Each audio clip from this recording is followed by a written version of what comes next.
তোর এত বড় সাহস কিভাবে হয় আমার রুমে আসার? আর এই অনুমতি তোরে কে দিল? ম্যাডাম আমি তো। গোলামের বাচ্চা, চুপচাপ এখানে নিয়ে আমার রুমের সামনে গিয়ে দাঁড়া। একদম আমাকে বিরক্ত করবি না। জি ম্যাডাম, আমি রুমের বাইরে গিয়ে দাঁড়িয়ে আছি। নিতু ম্যাডাম যে আমাকে এসব বলবে আমার ধারণাই ছিল না। উনি আমাকে গোলামের বাচ্চা বলল, যেটা আমি মেনে নিতে পারলাম না। আমি চুপচাপ দাঁড়িয়ে আছি। ভাই একটা লাঠি নিয়ে এসে আমাকে মারতে লাগলো। আমাকে মারতে দেখি ভাই এসে ভাইয়াকে থামিয়ে বলল, ভাইয়া ওকে প্লিজ মারবেন না। আর এখানে ওর কোনো দোষ নেই, ও তো ঘুমিয়েছিল। ভাইয়া জানতো না যে ফারিয়া এসে ওকে জড়িয়ে ধরবে। ভাইয়া আমার শাড়ি ধরবেন না, আমার লজ্জা লাগে। এত লজ্জা কোথায় রাখো? আজকে সব লজ্জা ভেঙে দেব। প্লিজ ভাইয়া, আমার শাড়ি ছাড়েন, আমার লজ্জা লাগছে। তোমার নাভির উপর তিলটা তো খুব সুন্দর। এভাবে বলবেন না প্লিজ, ছেড়ে দিন আমাকে। এতদিন পর তোমাকে কাছে পেয়েছি, কিভাবে ছেড়ে দেবো বলো? আমি কিন্তু এখন চিৎকার দেব বলে দিচ্ছি। দাও চিৎকার, দেখি আজকে আমার হাত থেকে তোমাকে কে বাঁচায়। আপনি আমার সাথে এটা করতে পারবেন? আমি সব কিছুই পারি, পারবো না কেন? এতদিনের ভালোবাসা আমার আজকে কাছে পেয়েছি। আমি কিন্তু এখন সত্যি সত্যি চিৎকার দিব। আমার সম্মান নিয়ে এভাবে খেলবেন না। আমি শাড়িটার জোরে টান দিয়ে বললাম, হ্যাঁ সুন্দরী, আজকে তুমি পালাবে কোথায়? কাট কাট, এটা কোনো অভিনয় হলো? কিছুই তো হয় নাই। চাচির কথা শুনে আমার চাচাতো বোনের শাড়ি ছেড়ে দিয়ে এলাম। চাচির কথা শুনে আমার চাচাতো বোনের শাড়ি ছেড়ে দিয়ে বললাম, কি হয়েছে চাচি আম্মা? আমরা তো খুব সুন্দর অভিনয় করছি। এটাকে অভিনয় বলে না। ভালো করে শাড়িটাই তো ধরতে পারলি না। এখন দেখ অভিনয় কাকে বলে। ইভা, তুই ক্যামেরা ধর। তোর ভাইয়ের সাথে আমি অভিনয় করছি। দেখ কত সুন্দর টিকটক হবে।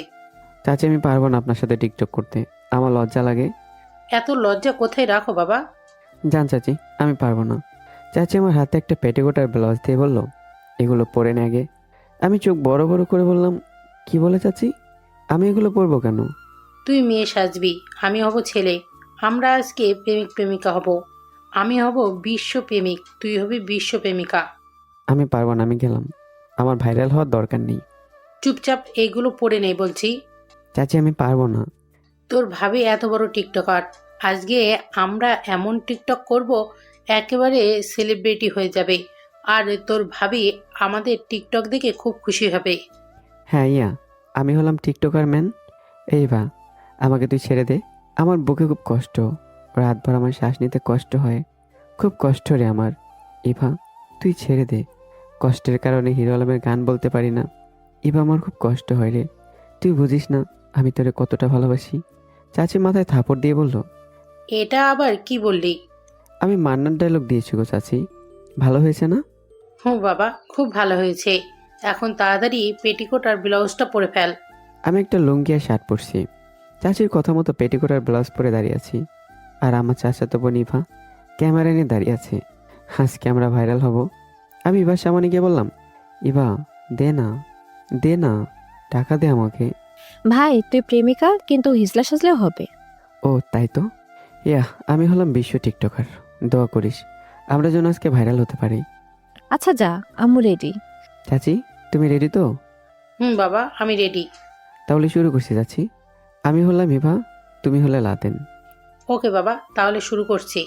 ইভা অ্যাকশন বলতেই চাচি আমার অন্য ধরে বলল, এতদিন পর তোমাকে কাছে পেয়েছি, আজকে আর ছাড়ছি না তোমাকে। ছেড়ে দে শয়তান, ছেড়ে দে। তোর মুখে কুত্তা হিসু করবে, আমার যৌবন পিঁপড়ায় খাবে, তাও আমি তোর সাথে যাব না। না না, এ হতে পারে না। এত বছর ধরে আমি অপেক্ষা করছি। আসো না বেবি। ছেড়ে দে আমাকে, আমি আমার বয়ফ্রেন্ডের কাছে যেতে চাই। এতদিনের সম্পর্ক আমাদের, তোমার আরেকটা বয়ফ্রেন্ড আছে, এ যে আমি মানতে পারলাম না। আমার অনেক বয়ফ্রেন্ড আছে, সব কিছু কি তোমাকে বলতে হবে? এই জন্যই তো আজকে তোমার সর্বনাশ করবই আমি। আমার লজ্জা লাগে না বুঝি? ইস, দেখো কিভাবে বলে। তাহলে তুমি রাজি? না না, এই যে হতে পারে না। আমার যৌবন এত সহজে আমি কিভাবে দিয়ে দেব? দরকার পড়লে আমি আত্মহত্যা করব, তাও আমি তোমাকে কিছু দেব না।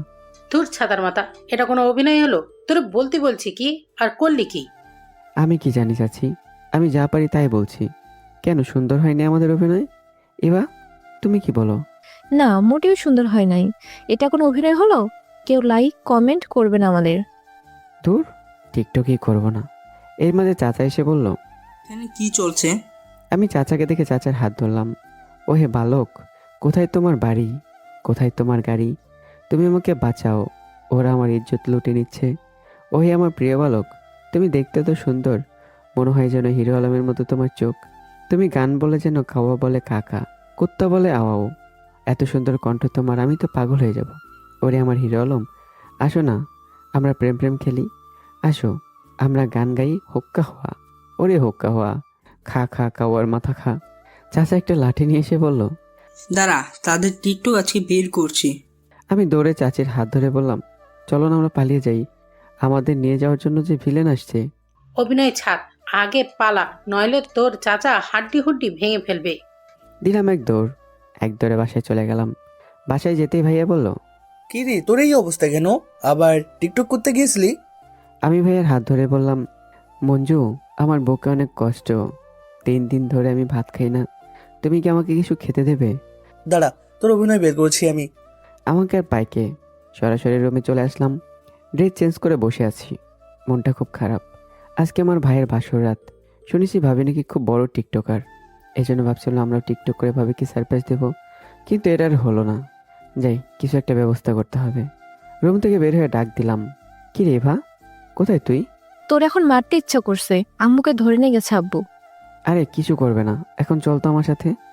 কই যাবি? আরে আয়, একটা ব্যাঙ ধরে নিয়ে আসি, আজকে তো ভাইয়ের বাসর রাত, চল না মজা করব। ভাইয়া পরে আমাকে মারবে। আর আয় তো, কিছু হবে না, আমি আছি না। হ, দেখছি তো, বিপদ এসে গেলেই দৌড়ে পালিয়ে যাস। আমার কচি মুচি বাবু, আসো না। কুত্তা, ছাড় আমাকে, নাকি বাবাকে ডাক দিব? চাষে দেবো না, এত রাগ করতে নেই, তোমাকে চকলেট কিনে দেবো। ওলে ওলে আমার বাবুটা কান্না করে না। বাবা। আমি এবার মুখ ধরে বললাম, চুপ করতেই, চল আমার সাথে। রাস্তায় এভা বলল, ভাবির সাথে দুইটা মেয়ে আসছে, দেখলি? দেখছি তো, কেন কি হয়েছে? ওই মেয়েটা আমাকে দেখলে মুখ বাঁকায়। কি, এত বড় সাহস ওর? আজকে রাতে দেখ আমি আর কি অবস্থা করি। আমার লক্ষ্মী ভাই, ব্যাংক কই, কোথা থেকে আনবি?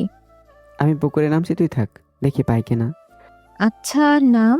পুকুরে নেমে একটা ডুব দিলাম, কিন্তু কিছুই পাইনি। কিরে, পেলি কিছু? ছাতার মাথা কিচ্ছু নাই। তাহলে চলে আয়, লাগবে না। আরে দাঁড়া, আরেকটু দেখি। একথা বলে দিলাম আরেকটা ডুব। নিচে গিয়ে পেলাম শুধু মাটি, ব্যাঙ তো আর পেলাম না। এক বুক হতাশা নিয়ে উপরে উঠে গেলাম। উপরে উঠতেই ইবা বলল, তোর পাশে এটা কি লেগে আছে? এবার কথা শুনে বললাম, কই? ও মা গো, কত বড় সাপ! একথা বলতেই ইবা দিল একটা ধর। সাপ দেখে আমি চিৎকার দিলাম, ইবা আমাকে বাঁচা, সাপ বুঝে আমার পাছা খেয়ে ফেলবে, বাঁচা আমাকে। আমি দিলাম ইবার পেছন পেছন দৌড়। সাপ যে কামড় দিছে আর ছাড়েই না। ইবা বোন আমার, আমাকে বাঁচা। ভাই তুমি কে? তোমাকে তো আমি চিনি না। ও মা গো, অজগর সাপ আমাকে কামড়ে দিয়েছে। তোমরা কে কোথায় আছো, আমাকে বাঁচাও, আমার পাছা খেয়ে ফেলছে গো, বাঁচাও আমাকে কেউ। এই তো সামনে এক ভাবি দাঁড়িয়ে আছে। ভাবির সামনে গিয়ে বললাম, ভাবি আমাকে বাঁচান প্লিজ, আমার পাছায় অজগর সাপ কামড়ে খেয়ে ফেলছে। আমার পেছনে সাপ দেখে ভাবি ওই জায়গায় অজ্ঞান হয়ে গেল। বুঝলাম না ওনার আবার কি হলো। আমি আবারও দিলাম দৌড়। বাসার সামনে গিয়ে চিৎকার দিলাম, আম্মু তোমার ছেলেকে সাপে কামড়ে খেয়ে ফেলছে, ফায়ার সার্ভিস খবর দাও, পুলিশ খবর দাও। আমি বুঝে আর বাঁচবো না গো, আমার বউয়ের কি হবে, আমার এতগুলো বাচ্চার কি হবে? ও বউ, তোর জামাইয়ের পাশে সাপে খেয়ে ফেললো আর তুই দেখলি না এসে। ও বউ আমার কি হবে? আমাকে বাবা বলে আর কেউ ডাকবে না। ও আম্মা, তোমার ছেলে সব কিছু শেষ গো। আম্মা গো আম্মা, তোমার ছেলেকে দেখলে না। আম্মা এখন আমি টয়লেটে বসবো কিভাবে? আম্মা এখন কি মুখ দিয়ে সব কিছু বের করতে হবে গো? আম্মা তোমার বৌমার কি হবে?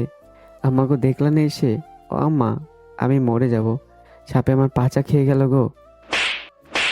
গোলামের পুত, তোরে এসব বলতে বলছি, চুপ থাক। আম্মা অজগর সব কামড় দিয়েছে আমার পেছনে, আমার বউয়ের কি হবে? আমি যে এতগুলো বাচ্চা স্বপ্ন দেখছি, ওদের কি হবে গো? তোমাকে কে দাদি বলে ডাকবে? ও আম্মা, তোমাকে এখন কে আম্মা বলে ডাকবে? আম্মা আমার পাশে সাপে খেয়ে ফেললো। বাবা, তুই মুখটা একটু বন্ধ কর, বুড়া বেডির মতো কান্না করে কেউ? ও আম্মা গো, তোমার বইয়ের কি হবে গো? এভাবে কান্না করে কেউ? তাহলে কিভাবে কান্না করব? তুমি বলো, আমার মনের ভিতর অনেক আবেগ। বলো আম্মু, আমি একটু মন খুলে কাঁদি। ভেবেছিলাম এই পাচায় বই চুমা দিব, আজকে বইয়ের জায়গায় সাপে দিল। খুব আবেগ গো আম্মা তোমার ছেলের, এই বুকে অনেক যন্ত্রণা। আম্মা গো, আমার বইয়ের কি হবে? আমি টয়লেটে কিভাবে বসবো? গোলামের পুত, তুই চুপ কর বলছি, নইলে এখন আমি মারবো। হঠাৎ দেখি ভাইয়া বড় একটা লাঠি নিয়ে আসছে। কি রে ভাইয়া, তুই কি করবি? ভাইয়া চাচিকে ইশারা করতেই চাচি আর আম্মু আমাকে শক্ত করে ধরে ফেললো। আর ভাইয়া আমার পাছায় জোরে জোরে লাঠি দিয়ে ভারী দিতে লাগলো। আমি চিৎকার করতে লাগলাম, কুত্তা, তোর মুখে কুত্তার বাচ্চা হাগু করবে। আমার এত সুন্দর পাছা তুই মেরে মেরে কি করছিস? আমার বউ জানতে পারলে তোরে খুব মারবে। আজকে আমার বউ নেই বলে। কিছুক্ষণ পর ভাইয়া বলল, যা, কাজ হয়ে গেছে, শাম মরে গেছে। আমি ইভাকে ধরেই বললাম, বোন তুই আমাকে বাঁচালি না, আমাকে মেরে কি করছে? আমি এখন হাঁটতেই পারছি না। ভাবির সাথে দুইটা মেয়ে আসছিল, ওরা দাঁত বের করে হাসছে আর বলছে বুইরা মার্কে বেড়ার পাশে নাকি সাপে ধরেছে। রাগে আমি কটমট করতে লাগলাম। ইভা, আমাকে রুমে নিয়ে যেত। ইস ভাইয়া, তোর না খুব লাগছে। কুত্তির বাচ্চা, আমাকে একে রুমে নিয়ে যা বলছি। তুই আমাকে কুত্তি বললি কেন? যা তুই একা একা তোর রুমে, আমি যাব না। এমন করে না, তুই না আমার লক্ষ্মী বোন, প্লিজ আমাকে রুমে নিয়ে যা। মনে থাকে যেন। রুমে যাওয়ার পর বললাম, ভাবির সাথে আসলে দুইটা মেয়ে আমাকে দেখে হাসাহাসি করছে, আমি তো ওদের ছাড়বো না। ওই মেয়েগুলো আমার সাথে খুব ভাব নেয়। তুই কিছু একটা ব্যবস্থা কর না ভাইয়া। জলে বোন জলে, তোর আবার কি জলে? পাছা জলে। ইস, আজকে যদি তোর ভাবি থাকতো তাহলে আদর করে বলতো, জান তুমি কাছে আসো, তোমার সব কিছু আমি দূর করে দিচ্ছি। ছি, বোনের সামনে কেউ এসব বলে? তো কি হয়েছে, তুই ছাড়া আমার কে আছে বল, কার কাছে আমি এসব বলবো? হয়েছে, আর পাম দিতে হবে না। বল কি করতে হবে। তুই কোনোভাবে একটা ব্যাঙ মিলিয়ে দে, বাকিটা আমি দেখছি। ভাই আজকে আমাকে একটা সাপের জন্য মারছে, আমিও দেখ কি করি। ওর বাসরাতের আমি 12টা বাজাবো। আচ্ছা, আমি বিষয়টা দেখছি। আচ্ছা তুই যা, আর আমার বন্ধুকে পেলে বলিস আসতে। ওকে। এবার যাওয়ার পর চাচি ওষুধ নিয়ে এসে বলল, খুব ব্যথা করছে বাবা, যাও, তোমার সাথে আমার কথা নেই। ইস, তখন ধরে রেখে আমাকে মার খাওয়ালে। আরে তখন তো সাপ মারছে, এত কিছু দেখার সময় ছিল? যাও, তোমার সাথে আমার কোনো কথা নেই। ওই আমার বিশ্ব প্রেমিকা, তোমার কি হয়েছে গো? তোমার এত কষ্ট, আহা! এই কষ্ট দেখে আমার ভালো লাগে না, মন চায় আমি আত্মহত্যা করি। না না বাবু, তুমি এটা করতে পারো না। আমি তোমার জন্য সাগরের ওপর তাজমহলও বানাবো। তোমাকে নিয়ে ছাদে যাব, ছাদে বসে বসে আমরা চকলেট খাবো, তাও তোমাকে আমি মরতে দেবো না। এমন সময় আম্মু ভেতরে ঢুকে বলল, না না, এ হতে পারে না। আমাকে একা রেখে তুমি কোথায় যাবে? আমিও যে যাবো তোমার সাথে। আম্মুকে দেখে একটা হাসি দিলাম। আম্মু আমাকে জড়িয়ে ধরে বলল, খুব লাগছে না বাবা? না আম্মু, তেমন কিছু হয়নি। আচ্ছা শোন, কিছু জিনিসপত্র আনা লাগে বাজার থেকে। আজকে রাতে তো আবার তোর ভাইয়ের বাসর রাত। আচ্ছা আমি আমার বন্ধুকে বলে দিচ্ছি, চিন্তা করো না আম্মু। আম্মু চলে যাওয়ার পর চাচি আমাকে হালকা ওষুধ লাগিয়ে চলে গেল। রাতে আম্মু আমাকে ডেকে বলল বাজার থেকে কিছু মিষ্টি নিয়ে আসতে। আমি আম্মুর কথা শুনে মিষ্টি কিনতে বাজারের উদ্দেশ্যে রওনা দিলাম। জানি না এখন আবার এই রাতে আম্মু মিষ্টি দিয়ে কী করবে। মিষ্টি কিনে বাড়ির দিকে যাচ্ছি, হঠাৎ করে কিসের সাথে যেন হোঁচট খেয়ে সামনে পড়ে গেলাম। সামনে বললে ভুল হবে, রাস্তার পাশে একটা মেয়ে দাঁড়ানো ছিল। এটা আমি দেখিনি, সরাসরি মেয়েটার নিচে পড়ে গেলাম। আমি তাড়াতাড়ি করে মেয়েটার উপর থেকে উঠলাম। সরি সরি, আমার ভুল হয়ে গেছে ম্যাডাম। মেয়েটা কোমর ধরে উপরে উঠে বলল, ইস, আমার কোমরটা গেল রে। বেশি ব্যথা পেয়েছেন ম্যাডাম? তুই কি কানা নাকি? এই চাঁদের আলোয় সব কিছু দেখা যায়, আর তুই এসে আমার উপর পড়লি? আর কোনো জায়গা পেলি না? সত্যি বলছি তো আমি। তোর সরি দিয়ে তুই পানি খা। আপনি দিদিকে খুব বাজে মহিলা। তোর তো সাহস কম না, আমাকে বাজে মহিলা বলিস? তো কি বলবো আপা? তোরে চিনি না জানি না, আর তুই এসে আমার সাথে মজা নিচ্ছিস? সরি বলছি আমি। এরপর আপনি আমার গায়ে পড়ে ঝগড়া করছেন, আপনাকে বলছি আমি ছেড়ে দেব। ঠাস করে আবার যখন একটা দিব তখন বুঝবি। আপনি তো খুব ফাজিল মেয়ে, দেখতে তো কটকটির মতো চেহারা। তুই এখান থেকে চলে যা বলছি, নইলে খুব খারাপ হবে। আপনার বাবার রাস্তায় যে আমি এখান থেকে চলে যাব? আমার মন আমার মর্জি। তোর মতো ফালতু পোলা আমি আর কখনো দেখি নাই। তোর কপাল ভালো যে আমার বান্ধবীরা আমার সাথে নাই। সাথে থাকতে বুঝে আমাকে কোলে নিয়ে নাচতেন। তোর মাথা ফাটাবো আমি। আমি বিশ্বাস করি না আপনার মতো একটা সুন্দরী মেয়ে আমার মাথা পাঠাবে। আমি বিশ্বাস করি না। তোরে তো আমি। চুম্মা দিবেন নাকি আবার? দাঁড়া, আমি আমার বান্ধবীদের কল দিচ্ছি, এরপরে দেখি তোরে এখান থেকে কে বাঁচিয়ে নিয়ে যায়। দেন দেখি কে আসে। আমি মনে মনে হাসতে লাগলাম। এই মেয়েটার সাথে ঝগড়া করতে সত্যি অনেক ভালো লাগছে। মেয়েটা কাদের জেনে আসতে বলে আমাকে বলল, তুই থাকিস সেখানে, দেখ আমি তোর কি অবস্থা করি। দেখতে শুনতে তো খুব সুন্দরই লাগে। চোখে ইয়া বড় একটা চশমা, ব্যবহার একেবারে কটকটির মতো। আচ্ছা, জন্মের সময় কি আপনার মুখে আপনার আম্মু মধু দিয়েছে? মেয়েটা আমার কলার ছেড়ে বলল, তোরে তো আমি মেরে ফেলবো। ইস, এত কাছে আসবেন না যে, পরে কিস করে দেবো কিন্তু। আজকে তোরে এমন মারা মারবো না, এই জীবনেও মেয়েদের সাথে বেয়াদবি করতে পারবি না। দেখি আপনার কোন নানা আসে আমাকে মারতে। এই কথা বলতে না বলতেই 5-6টা মেয়ে আসলো লাঠি নিয়ে আমাকে মারতে। এই যা, আজকে আমি শেষ। আসছিলাম হিরো হতে, দিল ভিলেন বানিয়ে। মেয়েদের হাতে মার খেলে মান সম্মান চলে যাবে। কি করি এবার? মেয়েটা চশমা খুলে বলল, এখন তোর কি অবস্থা করি দেখ। মানুষ কি আপনার একার আছে? আমারও আছে। দেখেন, আমিও কল দিচ্ছি। দে দে, কল দে। আমিও দেখতে চাই তোর কোন বাবা আছে যে তোরে বাঁচাবে। বাবার নাম বলবেন না কিন্তু, নইলে যে কি করব এর কোনো হিসাব নেই। মেয়েটা আমার মুখের কাছে এসে বলল, কি করবি রে আমাকে? ভয় দেখাস আমাকে? আমার সাথে আমার বান্ধবীরা আছে, চাইলে কিছু করতে পারবি না। আমার সামনে থেকে সরে যান বলছি, না হলে একেবারে। ওরে আমার মনা, কি করবা তুমি? আমিও কম কি। মেয়েটার মাথা ধরে দিলাম লিপ কিস বসিয়ে। মেয়েটা ছাড়া পাওয়ার জন্য ছটফট করছে, কিন্তু আমি ছাড়ছি না। পাক্কা 5 মিনিট পর ছেড়ে দিয়ে বললাম, দেখেছেন আমি কি করতে পারি? এই জন্যই তো বলেছি আমার কাছে আসবেন না। এই, তোরা কি দেখিস? আমার ইজ্জত নিয়ে যাচ্ছে আর তোরা দাঁড়িয়ে আছোস? আমাকে আর পাইকে দিলাম এক দৌড়। আমার সাথে কি মেয়েরা দৌড়ে পারে? পেছন থেকে একটা মেয়ে দৌড়ে দৌড়ে বলছে, নাটকের পোলা, তোরে যদি আর একদিন পায় তোর ঠ্যাং ভেঙে দিব বলে দিলাম। আমি আপনার ঠোঁটেও কিস করে দেব, তবে আপনার ঠোঁটে কিন্তু অনেক স্বাদ ম্যাডাম। আজকে আর কোনো কিছু খেতে হবে না, মনে হচ্ছে পেট ভরে গেল। আমি দৌড়াতে দৌড়াতে বাসার ভেতর চলে গেলাম। আম্মু আমার হাত থেকে মিষ্টি নিয়ে বলল, কিরে, এভাবে দৌড়ে আসলি কেন? আর বলো না আম্মু, কতগুলো মেয়ে আমার পেছনে বসছিল। আর তুমি তো জানো আমি কতটা হ্যান্ডসাম। বাসা থেকে বের হলেই তোমার ছেলেকে সবাই প্রপোজ করতে চায়। হয়েছে হয়েছে, বাবার মতো আর এসব বলতে হবে না।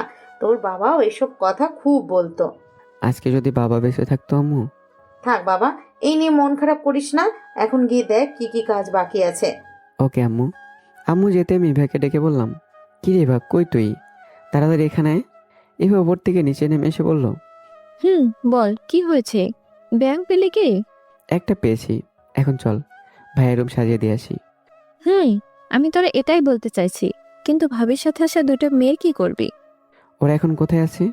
কিছুক্ষণ আগে দেখলাম ছাদে গেছিল। আচ্ছা শোন, তুই কি বলবি? ইভাকে আমি সব বুঝিয়ে দিলাম কিভাবে কি করতে হবে। তারপর ইভাকে ছাদে নিয়ে গেলাম।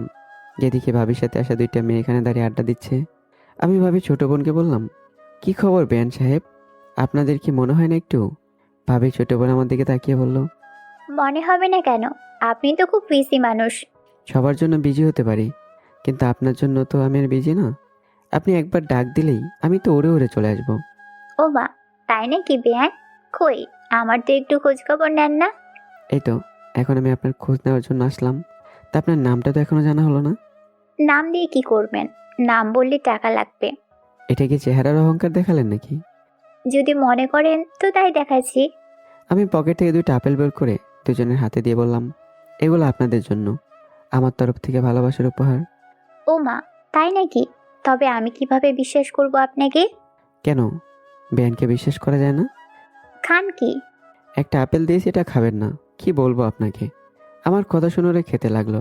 ওদের খাওয়া শেষ হতে ইভা বলল, লাদেন, একটা কথা তো তোরে বলতেই ভুলে গেছি। কি ইভা বল। আপেলগুলো আনার সময় গরুর গোবরের পর পড়ে গেছিল, পরে এগুলো আর ধুই নেই, এভাবেই নিয়ে আসছি। এবার কথা শুনে ওদের হালুয়া টাইট। ওরা বমি করতে করতে বলল, বেয়ান, আপনি মানুষটা বেশি ভালো না। আমার সাথে এমনটা করতে পারলেন? আমি সব কিছুই করতে পারি। তখন আমাকে দেখে হাসছিলেন না, এই প্রতিশোধ আমি নিয়েছি। আপনাকে আমার দেখার আছে। আমি শার্ট খুলে বললাম, দেখেন দেখেন, ভালো করে দেখেন, নাকি প্যান্টও খুলতে হবে? ছি ছি, আপনি খুব খারাপ। এবার আমার হাত টেনে বলল, চল তো, অনেক হয়েছে। আমার মনে হয় ওদের সারা জীবন এই কথা মনে থাকবে। আমি হাসতে হাসতে নিচে নামছি। আমাদের দেখে চাচি বলল, 2 ভাই বোন কার কি করলি যে এভাবে হাসাহাসি করছিস? আমি চাচির হাত ধরলাম আর বললাম, আজকে আমি অনেক খুশি চাচি, জানেন আজকে একটা মেয়েকে কিস করেছি আমি। চাচি আমার কথা শুনে অবাক হয়ে বলল, কি? আরে হ্যাঁ চাচি, মেয়েটাকে কিস করে দৌড়ে পালিয়ে চলে আসছি। তুই আর ভালো হবি না, এখন যা তোর ভাইয়ের রুম সাজা। আচ্ছা এইবার চল। এভাকে নিয়ে ভাইয়ের রুম সাজিয়ে ব্যাংকটা বিছানার নিচে রেখে দিলাম। মজা তো এখন হবে। ইস, আমাকে আগে যে মাইট টেনে দিল, পাছা হাত দিলে এখন ওই কথা মনে পড়ে আমার। রুম সাজিয়ে আমি আর ইভা গিয়ে দৌড়ে দরজার সামনে দাঁড়ালাম। ভাইয়া দরজার সামনে এসে বলল, এখন যা গিয়ে ঘুমা, আমাকে ভেতরে যেতে দে। এভাবে তো তুই আর ভেতরে যেতে পারবি না। তাহলে কি লাগবে তোদের? কচকচে 20,000 টাকা লাগবে, দে, নইলে বাসর আর করতে পারবি না। আমার কাছে টাকা নেই এখন। দেখ, তুই না আমার ভাই, এমন করিস না। এখন ভাইটাই আমি চিনি না, টাকা দে, ভেতরে যা। কি বলিস ইভা? ইভা আমার সাথে তাল মিলিয়ে বলল, ভাইয়া টাকা দে, নইলে আমরা ভেতরে বসে ভাবির সাথে গল্প করব, তোর আর ভেতরে আসতে হবে না। ভাইয়া কাঁদো কাঁদো গলায় বলল। এত টাকা আমি কই পাবো? আমি দরজা লাগিয়ে বললাম, যা, তোর ভেতরে আসতে হবে না, এবার চল আমরা ভাবির সাথে গল্প করি। আচ্ছা আচ্ছা, আমি টাকা দিচ্ছি, তুই খোল। আমি দরজা খুললাম। দে। ভাই আমার হাতে টাকা দিয়ে বলল, একদিন তুই বিয়ে করবি না, তখন আমি তোরে মজা বোঝাবো। আমার সাথে যেটা করলি মনে থাকবে। যা, মনে রাখিস। দরজা থেকে বের হয়ে ইভাকে অর্ধেক টাকা দিয়ে বললাম, বেশ ভালো একটা ইনকাম হয়েছে না ইভা? ভাইয়া, খুব ভালো লাগছে আমার। এমন সময় আম্মু আমাদের সামনে এসে বলল, শেষ পর্যন্ত বড় ভাইয়াকেও ছাড়লি না? গোপন কথা কি জানো? আজকে আর ভাইয়া বাসর করতে পারবে না। কি বলিস এসব? আমি একটা বড় লাঠি নিয়ে সবাই বসে পড়লাম। দেখো আমার কথা মিথ্যা হয় নাকি সত্যি। এর মাঝে চাচা এসে বলল, কি খবর ভাতিজা? খবর পাবেন 2 দিন পর চাচা। চাচিকে নিয়ে যখন ওরাল দেব। এই তুই আমার বউকে নিয়ে সবসময় টানিস কেন? তোমার একার বউ, আমারও তো চাচি। তা মানলাম, কিন্তু তোর হাতে লাঠি কেন? একটু পর দেখতে পারবে এই লাঠি দিয়ে কি করি। এখনো সময় আছে বাবা, ভালো হয়ে যা। তুই তো যে ফাজিল, সাথে আমার মেয়েকেও ফাজিল বানিয়ে দিলি। সাবধান, আমার ভাইকে কিছু বলবা না কিন্তু, নাহলে খুব খারাপ হবে, এই বলে দিলাম। হঠাৎ করে ভাইয়া চিৎকার দিয়ে বলল, কি করছো তুমি? আম্মু মুখ চেপে ধরে হাসছে আর বলছে, আজকালকার পোলাপান মানুষ গরু চেনে না। আমরা যে এখনো ঘুমাই নাই, ওরা খেলি করে নেই। এর ভেতরে ভাবিও চিৎকার দিয়ে বলল, বাঁচাও বাঁচাও, ব্যাং এসেছে রুমে। আমরা তাড়াতাড়ি দৌড়ে ভাইয়ের রুমের সামনে গেলাম। ভাই দরজা খুলো, কি হয়েছে? ভাবি দরজা খুলে দিয়ে বলল, তোমার ভাইয়ের প্যান্টের ভিতরে ব্যাং ঢুকেছে, এটা তো বের করতে পারছে না। ইভাকে ইশারা করতেই ইভাকে ভাইয়ের হাত ধরে বলল, চুপ থাকেন ভাইয়া, আমরা দেখছি। আমি তো লাঠি নিয়ে আগে প্রস্তুত ছিলাম। দিলাম ভাইয়ের সামনে এক আঘাত। ভাইয়ের চিৎকার দিয়ে বলল, আমার ভবিষ্যৎ নষ্ট হয়ে গেল রে, এটা কি করলি? আমি জোরে জোরে আঘাত লাগালাম। ভাইয়া প্যান্ট ধরে বলল, আমার কোটি টাকার সম্পদ নষ্ট করে ফেললি, তোরে আমি ছাড়বো না। এই দেখ ভাইয়া, ব্যাং বেরিয়ে গেছে, এখন তুই আরামে বাসর করতে পারবি। ভাইয়া নিচে হাত দিয়ে অজ্ঞান হয়ে গেল। ও মা, আমি আবার কি এমন করলাম যে ভাইয়া অজ্ঞান হয়ে গেল? আম্মু চোখ বড় বড় করে বলল, এটা তুই কি করলি? কি করছি আম্মু? আম্মু ঝাড়ু নিয়ে আমাকে মারতে মারতে বলল, তোরে নিয়ে আমি খুব বিপদে আছি, এখন তাড়াতাড়ি তোর ভাইকে নিয়ে হাসপাতালে চল। কি আর করব, ভাইয়াকে নিয়ে হাসপাতালে চলে গেলাম। এবার আমার কানে কানে বলল, একটু বেশি হয়ে গেল না ভাইয়া? চুপ কর, বেশি হয়েছে মানে? তখন আমাকে মেরেছিল না? তখন মনে ছিল না ওর? তারপরেও ভাইয়ার বাসরাত ছিল আজকে। তোর ছাতার মাথা, চুপ করতে একটু। ভাইয়ের জ্ঞান ফিরতে ডাক্তার বলল, কি হয়েছিল রোগীর? আর বলবেন না, আজকে ভাইয়ের বাসরাত ছিল, কিন্তু ভাইয়া পারেনি ভাবির সাথে, এই জন্য অজ্ঞান হয়ে গেছে। ইস, লজ্জা লজ্জা। ভাইয়া চোখ বড় বড় করে বলল, তোরে আমি খাইছি, আগে বাসায় চল। বাসায় গেলেও আজকে কিচ্ছু করতে পারবি না। জায়গা মতো ওষুধ পড়েছে ভাইয়া। ভাবি এখন নাক ডেকে ঘুমাচ্ছে, দেখ গিয়ে। আম্মা, তোমার ছেলেকে আমি খুন করে ফেলবো, এই বলে দিলাম। তবে আমার রুমে ব্যাং আসলো কিভাবে? আমি হাসপাতাল থেকে বের হতে হতেই বললাম, সব কিছু তুই জানিস, আমি কি জানি? আম্মা, আমি গেলাম, তোমরা চলে আসো। আমি হাসতে হাসতে হাসপাতাল থেকে বের হয়ে আসলাম। খুব ভালো লাগছে আজ। তবে যে কাজ করেছি আমি, আজকে ভাই আর কিছুই করতে পারবে না। বাসায় গিয়ে দিলাম এক ঘুম। সকালে ঘুম থেকে উঠে দেখি ভাবি আমার দিকে রাগী দৃষ্টিতে তাকিয়ে আছে। বুঝলাম না সকাল সকাল আমি এবার কি করছি। আমি বিছানায় বসে বললাম, নতুন ভাবি, তা সকাল সকাল আমার রুমে আসলেন যে? তোমাকে মারতে তোমার রুমে আসছি। তুমি আমার বোনের সাথে কি করছো রাতে? ও কান্না করতে করতে আমার কাছে বিচার দিয়েছে। আমি বিছানা থেকে নামলাম। আমি তো আমার একমাত্র বেয়ানের সাথে একটু মজা করছি, এতে আবার কান্না করার কি আছে? আচ্ছা ঠিক আছে ভাবি, যদি আমার অপরাধ হয়ে থাকে আমাকে মারতে পারেন, এখন আমাকে মারেন, আমি কিছুই বলবো না। ভাবি আস্তে করে আমার গালে একটা চড় দিয়ে বলল, খুব তো পাকা পাকা কথা বলতে পারো তুমি।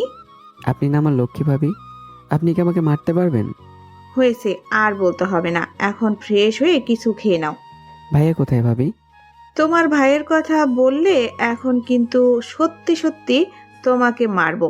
ইস, আমার জামাইয়ের অবস্থাটা কি হয়েছে। আচ্ছা, আমি গেলাম।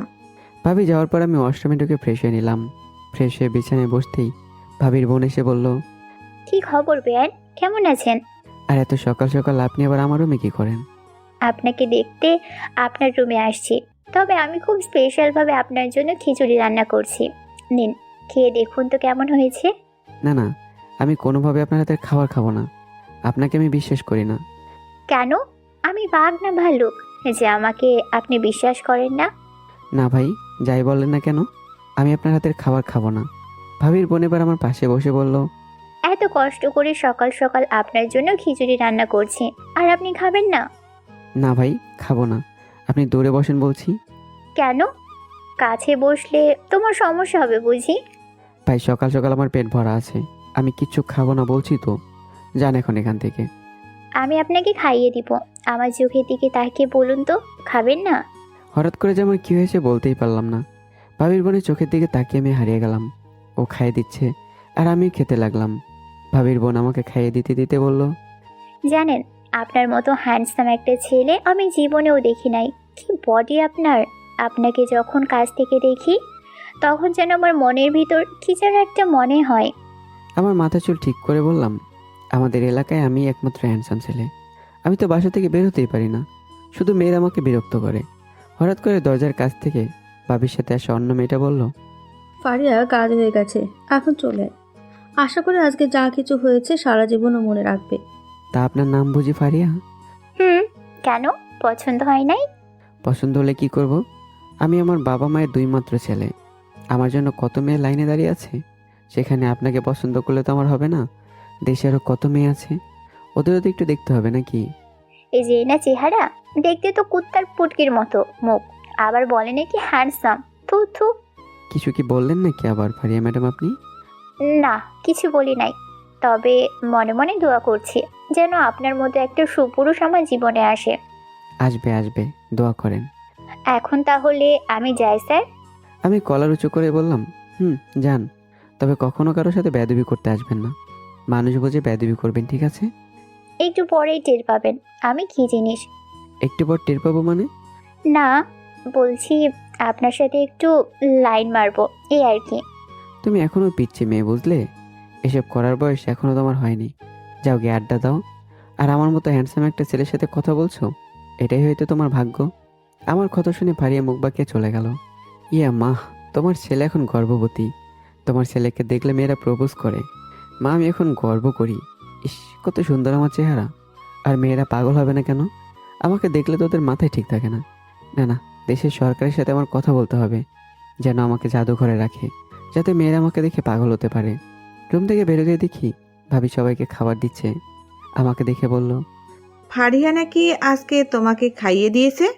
আপনার মাথা খারাপ হয়েছে নাকি? ও আমাকে খাইয়ে দেবে? ও তো কান্না করছিল। বললো, ভাই আমি নিজে হাতে রান্না করেছি, একটু খেয়ে দেখেন না কেমন হয়েছে। এই জন্য খেয়েছি। কে বলছে ও রান্না করছে? ও তো জীবনে কিচেন রুমেই যায় নাই, আবার রান্না করছে? কি? ফারির দিকে তাকাতে দেখে ও হাসতে হাসতে বলল, একটু পরেই টের পাবেন আমি কি জিনিস। এটা বলতে আমি পেটে হাত দিয়ে বললাম, এই পেটের মাঝে কি গুড়গুড় করে? ফারিয়া দৌড়ে আমার রুমে চলে গেল। কিন্তু একটু পর আমার অবস্থা সিরিয়াস হয়ে গেল। বুঝতে আমার বাকি ছিল না, ফারিয়া খাবারের সাথে উল্টা পাল্টা কিছু মিশিয়ে দিয়েছিল। আমি দৌড় দিলাম ওয়াশরুমের দিকে, কিন্তু আমার রুমের সামনে গিয়ে দেখি ফারিয়া দাঁড়িয়ে আছে। আমি ওয়াশরুমের সামনে গিয়ে বললাম, বোন, এখান থেকে শহর বলছি, আমার অবস্থা খুব খারাপ, আমাকে ভিতরে যেতে দে। সবার ওয়াশরুমে তালা লাগিয়ে আসছে, শুধু আপনারটা খোলা আছে। এভাবে তো আর ভিতরে যেতে পারবেন না। তোরে আমি খুন করবো কিন্তু বলে দিচ্ছি। আমারও ওয়াশরুম, আর বলে কিনা আমি ভিতরে যেতে পারবো না। না না, পারবেন না। আমি কিন্তু এখানেই দেবো কাম সেরে, ভেতরে যেতে দে আমাকে। বলছি তো আমি পারবো না। আমি ফারিয়াকে ঠেলে ভেতরে গিয়ে বললাম, গুখা তুই বসে বসে। পাক থু। দরজা খুলে চলে যাচ্ছিল। আমি টেনে ধরে বললাম, আরে যাবি কোথায় এখন? আমার সাথে মজা করিস? এখন এখানে বসে থাক। ভাই, আমি তোর কাছে মাফ চাই, জীবনেও আর এমন ভুল করবো না। ছেড়ে না আমাকে। মনে থাকবে তো? কসম মনে থাকবে। আমি ফারিয়াকে ছেড়ে দিয়ে বললাম, আচ্ছা ঠিক আছে যা, আর সারা জীবন মনে রাখিস আমার সাথে লাগতে আসার মজা কি। আমার হাত থেকে সারা পেতেই ফারিয়া দৌড়ে বের হয়ে বলল, তোরে আমার দেখার আছে কুত্তা। আয় ভেতরে, সব কিছু খুলে দেখাই। ছি ছি। আমি দরজা লাগিয়ে দিলাম। এখন একটু শান্তি লাগছে। ওয়াশরুম থেকে বেরোতে একটু বিছানায় গিয়ে বসবো, কিন্তু আবারও পেটে চাপ দিয়েছে।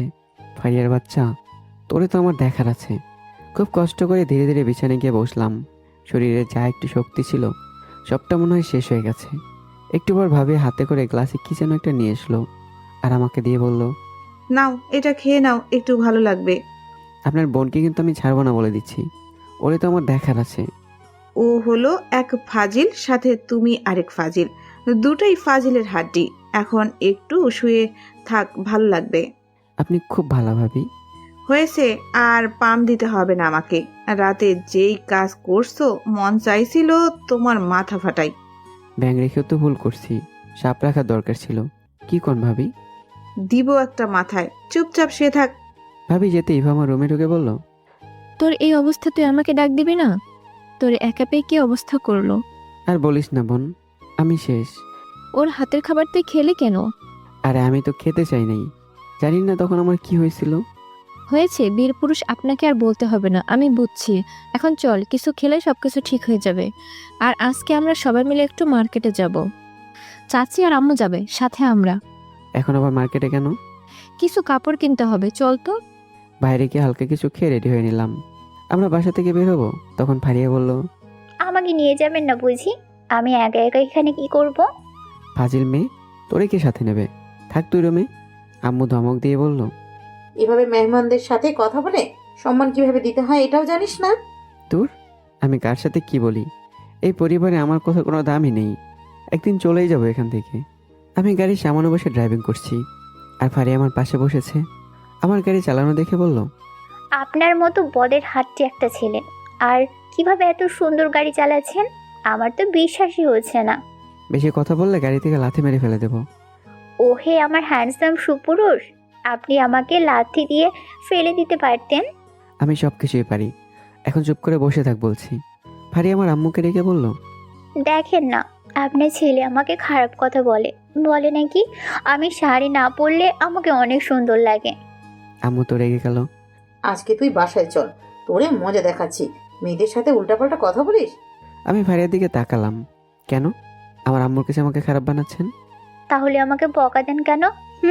ভাই মাফ কর আমাকে, আমি আর তোরে বকা দেব না। মনে থাকবে তো? প্লিজ বোন, তুই আর কথা বলিস না। আমি তো আর আপনার বোন না যে আমাকে বোন বলেন। অবশ্য বড় বোন বা নাম ধরে ডাকতে পারেন। নিজের কপালে নিজেই কোড়াল দিলি। আমার এই রাগানোর পরিণাম কতটা খারাপ হতে পারে জানিস তো তুই? ও মা, তাই নাকি? তা আপনি আমার কি করবেন বলেন বলেন? ধুর আলুর মাথা, আমি কার সাথে কথা বলছি? কাঁচা আলু খাবেন? এনে দিব? তোর আলু তুই খা, আমি এসব পচা জিনিস খাই না। তাহলে কি খান আপনি? আমি হলাম সালমান খান, সকল মেয়েদের ক্রাশ।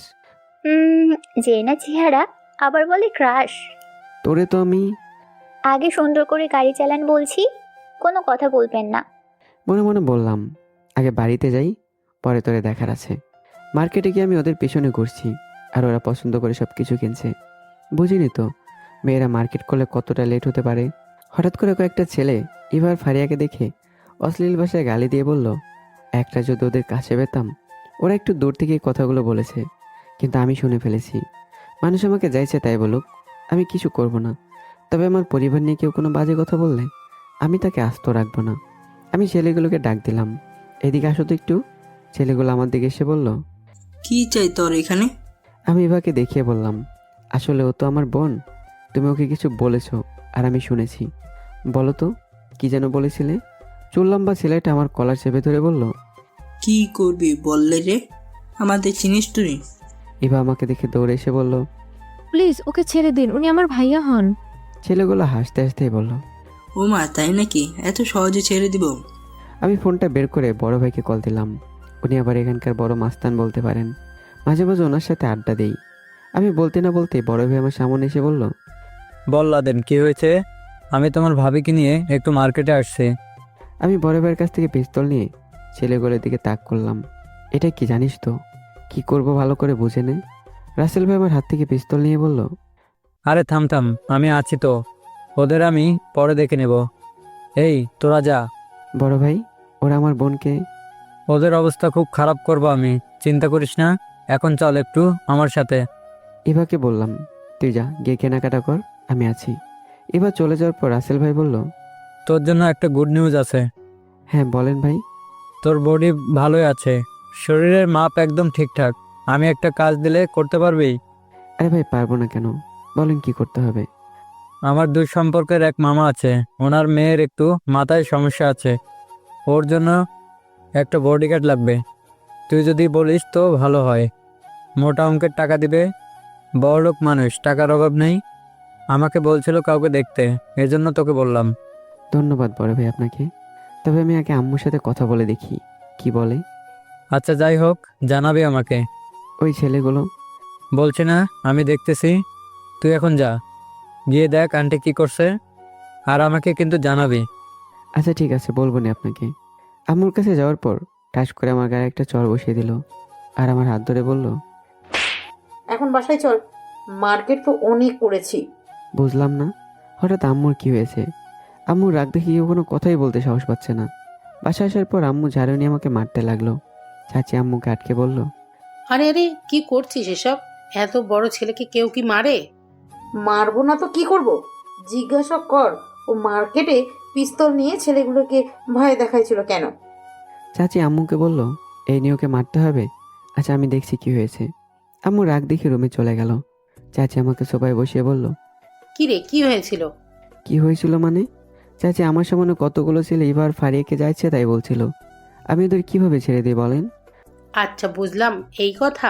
তাই বলে তোর মায়ের সামনে পরে তো ওদের ধরতে পারতি। যাও চাচি, তুমি শুধু তোমার কথাই বোঝো।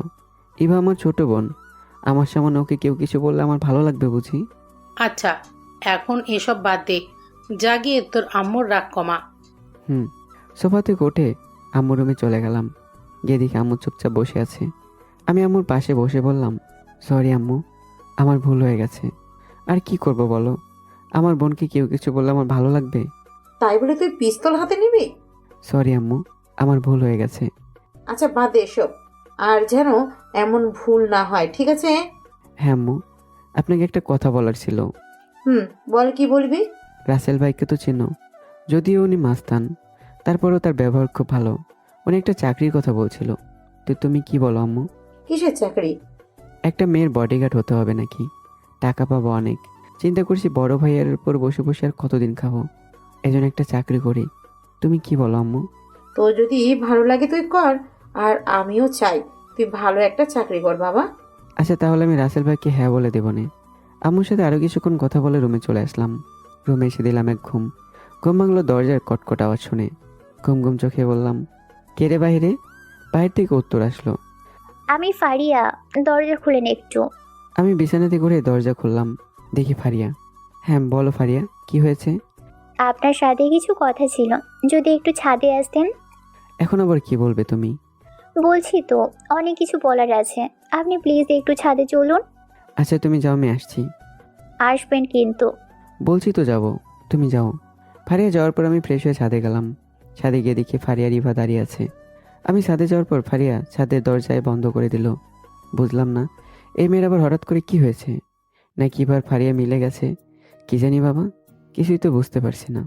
আমি এবার পাশে দাঁড়ালাম। কিরে, এই পাগল মেয়ে আবার কি করতে চাইছে? আমার কথা শুনে ইবা বলল, আমি কি বলবো, আমাকে এখানে নিয়ে এসে বলল আপনি শুধু সবকিছু শুনবেন আর কিছু করতে হবে না। ও কি করতে চাইছে এটাই তো আমি বুঝতে পারছি না। আমি কি করে বলবো? ফারিয়া আমার সামনে এসে বলল, আপনাকে আমি কিছু বলবো, মনোযোগ সহকারে শুনবেন। এখন আবার কি বলবে তুমি? আমি যাই বলি আপনি মনোযোগ দিয়ে শুনবেন। ফারিয়া আমার হাত ধরে বলল, নিচে বসেন। ইভাকে শুধু বলল, তুমি সব কিছু সাক্ষী থাকবে কিন্তু। ইভা মাথা চাকিয়ে শুধু হ্যাঁ বলল। আমি নিচে বসতে ফারিয়া আমার সামনে বসলো। বসে বলতে শুরু করলো, কখনো যে এমন একটা পরিস্থিতিতে যে আমি পড়বো, এটা আমি কখনো আশা করি নাই। তবে যা হয়েছে আমার কাছে বেশ ভালোই হয়েছে। আমি একটা কাছের মানুষ তো অন্তত পাবো। ফারিয়ার কথার আগামত আমি কিছুই বুঝতে না পেরে বললাম, আমাকে একটু বুঝে বলো তো, কি বলতে চাও? আমি আমার জীবনে কখনো প্রেম করি নাই। তো আর এটা তো খুব ভালো কথা, তুমি কোনো প্রেম করো নেই। এটা শুনলে তোমার হাজবেন্ড খুব খুশি হবে। আরে হ্যান্ডসাম, এর কথা ছাড়েন। আমি চাই প্রেম করে বিয়ে করতে, জেনে শুনে একজনকে বিয়ে করব, যাতে বিয়ের পর সম্পর্ক না ভেঙে যায়। এত না পেঁচিয়ে সরাসরি বলে ফেলো কি বলতে চাও, তাহলে আমি একটু বুঝতে পারি। ভালোবাসা হলো গভীরতম একটা শব্দ, যার কোনো আকার নেই, নিরাকার। তবে এই শব্দটা খুব মায়াবী, 4 অক্ষরের একটা শব্দ ভালোবাসা। আর এটা শুনলে মনের ভিতরে আলাদাই একটা ফিলিংস জাগে। না জানি এই শব্দের মাঝে কি লুকিয়ে আছে। এই ভালোবাসার জন্য সম্রাট শাহজাহান তাজমহল তৈরি করেছে, কতজন যে এর জন্য জীবন দিয়েছে হিসেবের বাহিরে। ভালোবাসা যদি না থাকতো তাহলে মানুষের মনের ভিতরে কোনো মায়া দয়া জন্ম নিত না। একটা মানুষ যদি ছোট থেকে একজনকে ভালোবাসে, সে বুড়ো হওয়ার আগ পর্যন্ত তার ভালোবাসা কখনো কমবে না। এজন্যই তো কবিরা বলে, মানুষ বুড়ো হয়ে যায় কিন্তু ভালোবাসা বুড়ো হয় না কখনো। খুব সম্মানীয় একটা জিনিস। আমি চাই আমার জীবনেও এটা আসুক। ইস, আমার ভাবতেই যে কতটা ভালো লাগছে হিসেবের বাহিরে। ফারিয়ার কথা শুনে আমি বোকা বনে গেলাম। ও কিভাবে ভালোবাসার সম্পর্কে এত জানে?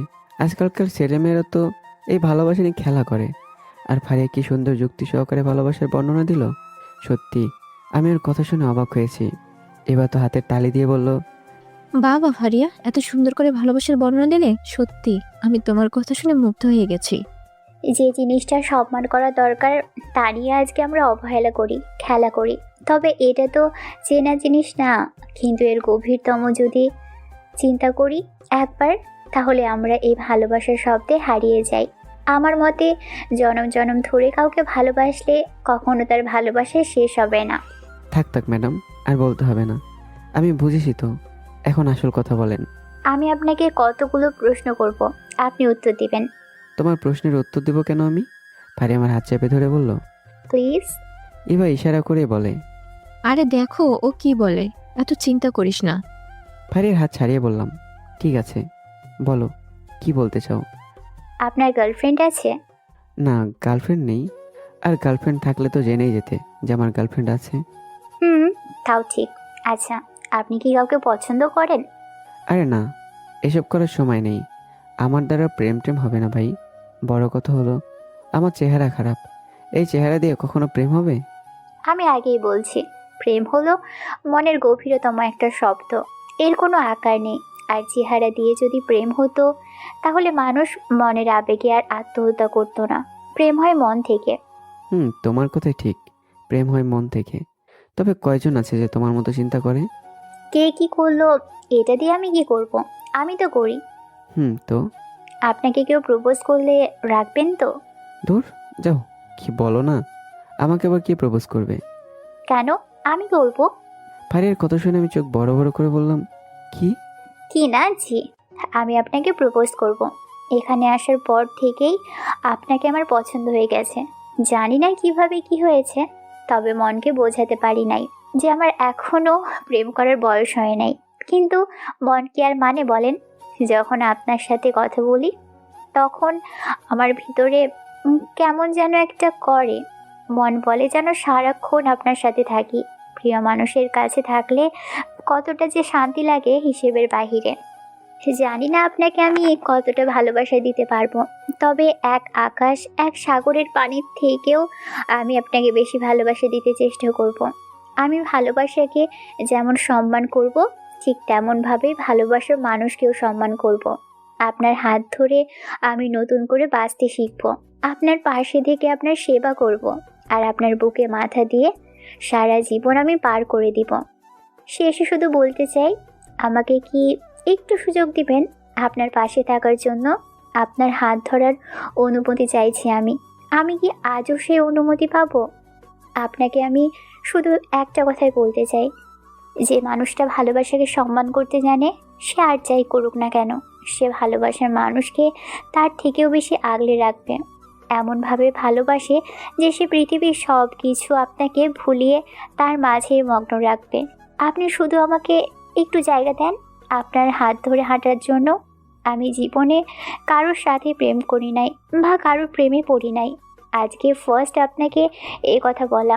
আমার ভালোবাসার প্রস্তাব আপনি ফিরিয়ে দিবেন না, তাহলে সব আশা ভরসা আমার শেষ হয়ে যাবে। আমি আপনাকে এটা বলবো না যে আমি আপনাকে অনেক অনেক ভালোবাসি। আমি আপনাকে ভালোবেসে প্রমাণ করে দিব যে অনেক অনেক ভালোবাসি আপনাকে আমি। প্লিজ একটু সুযোগ দেন আমাকে। সর্বশেষ কথা হলো যে ভালোবাসার ব্যাপারটা আসলে রহস্যময়। 1,47,000 বর্গমাইল এই মানচিত্রে এত কোটি মানুষের মাঝে আমার কেবলমাত্র মনের ভিতর থেকে আপনার জন্যই প্রেমের অনুভূতি আসে। এর থেকে অদ্ভুত আর কি হতে পারে? ভালোবাসার জন্য তো এটাই যথেষ্ট। এই কথাগুলো বলে ফারিয়া আমার মুখের দিকে তাকিয়ে আছে। আমি কি বলবো বুঝতে পারছি না। এত সুন্দর গুছিয়ে ভালোবাসার কথা বললো। সত্যি আমি এর কথা শুনে মুগ্ধ। আর হঠাৎ করে ফারিয়ার মাথায় এমন ভূত কী জন্য চাপলো আর আমাকে সরাসরি প্রপোজ করে দিল। মানতে পারছি না যে কোনোভাবে আমি। এক বাসায় দুই বোন আসলে মানুষ কি বলবে। ফারিয়া দেখতে শুনতে অতটাও খারাপ মেয়ে না, কিন্তু এরপরেও আমার এসব ভালোবাসা ভয় করে। আজকালকার ভালোবাসা বলে কোনো শব্দই নেই, যা আছে সব ধোঁকা। ফারিয়া আমার হাত চেপে ধরে বলল, আমি যা বলছি সব কিছু সিরিয়াস হয়ে বলছি। আপনাকে নিয়ে আমি অনেক চিন্তা ভাবনা করেছি, কিন্তু মনকে কোনোভাবেই মানতে পারলাম না। আপনার সাথে মজা করছি ঠিক আছে, তবে এই মজা করতে গিয়ে যে আমি আপনাকে এতটা আপন করে ভাববো ভাবি নাই। সব কিছু যেন আমার চিন্তা ভাবনার বাহিরে হয়ে গেছে। আপনি বলেন এখন আমার কি করা উচিত? আমি কি ভুল করছি বলুন? দেখো আমি প্রেম টেম করি না, এগুলোর উপর আমার বিশ্বাস নেই। কিন্তু আপনার উপর আমার বিশ্বাস আছে। এখন বলতে হবে এটা কোনো কথা নয়। আপনি যত ইচ্ছে সময় নিন, আমি না করব না। কিন্তু আমার প্রশ্নের উত্তর কিন্তু আপনাকে দিতে হবে। আমার এতটুকু বিশ্বাস আছে যে আমি যাকে পছন্দ করি সে না করতে পারবে না জীবনেও। আর ভালোবাসা নিয়ে কিসের এত ভয়? যেখানে ছেলে মেয়ে রাজি সেখানে বাধা কিসের? ফারিয়া, কোনো কথা বলতে হবে না এখন। আপনি সময় নিন, এত তাড়াতাড়ি বলতে হবে না কিছু। আর যার তার সামনে খালি গায়ে ঘুরবেন না, এটা আমার সহ্য হয় না। আমি জানি আপনি ছেলেটা খুব ভালো, সবার সাথে খুব তাড়াতাড়ি মিশে যান। এটা বিশেষ করে আমার কাছে বেশ ভালো লাগে। আচ্ছা আমি তাহলে নিচে গেলাম, আর আপনার উত্তরের আশায় রইলাম। কিন্তু ভালো থাকবেন, সুস্থ থাকবেন, আর নিজের উপর খেয়াল রাখবেন। একথা বলেই ফারিয়া ছাদের দরজা খুলে নিচে চলে গেল। ফারিয়া যেতেই ভা বলল, ইস কি বললো! আপনি খালি গায়ে আর তার সামনে যাবেন না। আহা, কত মধুর লাইন বললো না? মাথায় দেবো একটি ভা। আর হঠাৎ করে ওইসব বললো কেন? আমি কি বলবো? এসব বললো কেন তুই জানিস? আর আমি কিভাবে জানবো? ও এখানে এসেছে কয়দিন হলো, আর এর ভিতরে আমাকে কিভাবে পছন্দ হয় তুই বল? আরে পছন্দ হয় মন থেকে, কার কখন হয়ে যায় বলা যায় না তো। এবার কিছু একটা বুদ্ধি দে তো। কি বুদ্ধি দিব বল তোরে? তবে যতটা আমার ধারণা লাগছে ওই মেয়ের মতলব এটাও ভালো লাগছে না আমার কাছে। তুই কিভাবে বুঝলি? এসব নিয়ে পরে চিন্তা করা যাবে। তবে আমার খুব ভালো লাগছে যে আমার ভাইকে কেউ একজন তো প্রপোজ করেছে। আলো করেছে, এসবের জন্য সময় নেই আমার কাছে। দেখাই তো যাবে। তুই তো আবার খুব আবেগপূর্ণ ছেলে। কি কথা বলো তুই ভাই বোন মিলে? চাচিকে দেখে বললাম, আরে চাচি, আপনাকে নিয়ে কিভাবে পালিয়ে যাবো তাই চিন্তা করছি। চাচি আমার হাত ধরে বলল, তাহলে চল আমরা পালিয়ে যাই। আমরা সেই দূর অজানায় চলে যাই, সেখানে কেউ থাকে না। আমি দাঁত বের করেই বললাম, তাহলে মঙ্গল গ্রহে চলে যাই চাচি। হয়েছে এসব, এখন বাদ দে, নিজে চল খেতে। যাও চাচি তুমি, আর কালকে কিন্তু আবার টিকটক করব। আবার? ভাইরাল হতে হবে না চাচি? কি জানি বাবু, বলতে পারি না। আচ্ছা তুই তাহলে নিচে আয়, ইভা তোরে যেন আলাদা করে বলতে না হয়। চাচি যাওয়ার পর আমি ইভাকে বললাম, আমার খুব আফসোস লাগে জানিস, আজ কি ইভাকেও ভাইয়া কিছু বলতে পারবে না। কি বলিস তুই এসব? আরে হ্যাঁ, আজকে ভাইয়াকে বাসরাত করতে দেব না। মানেটা কি?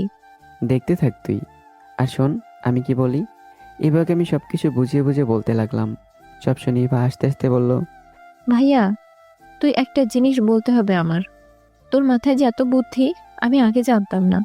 দাঁড়া, সুমনের সাথে কথা বলে আসি।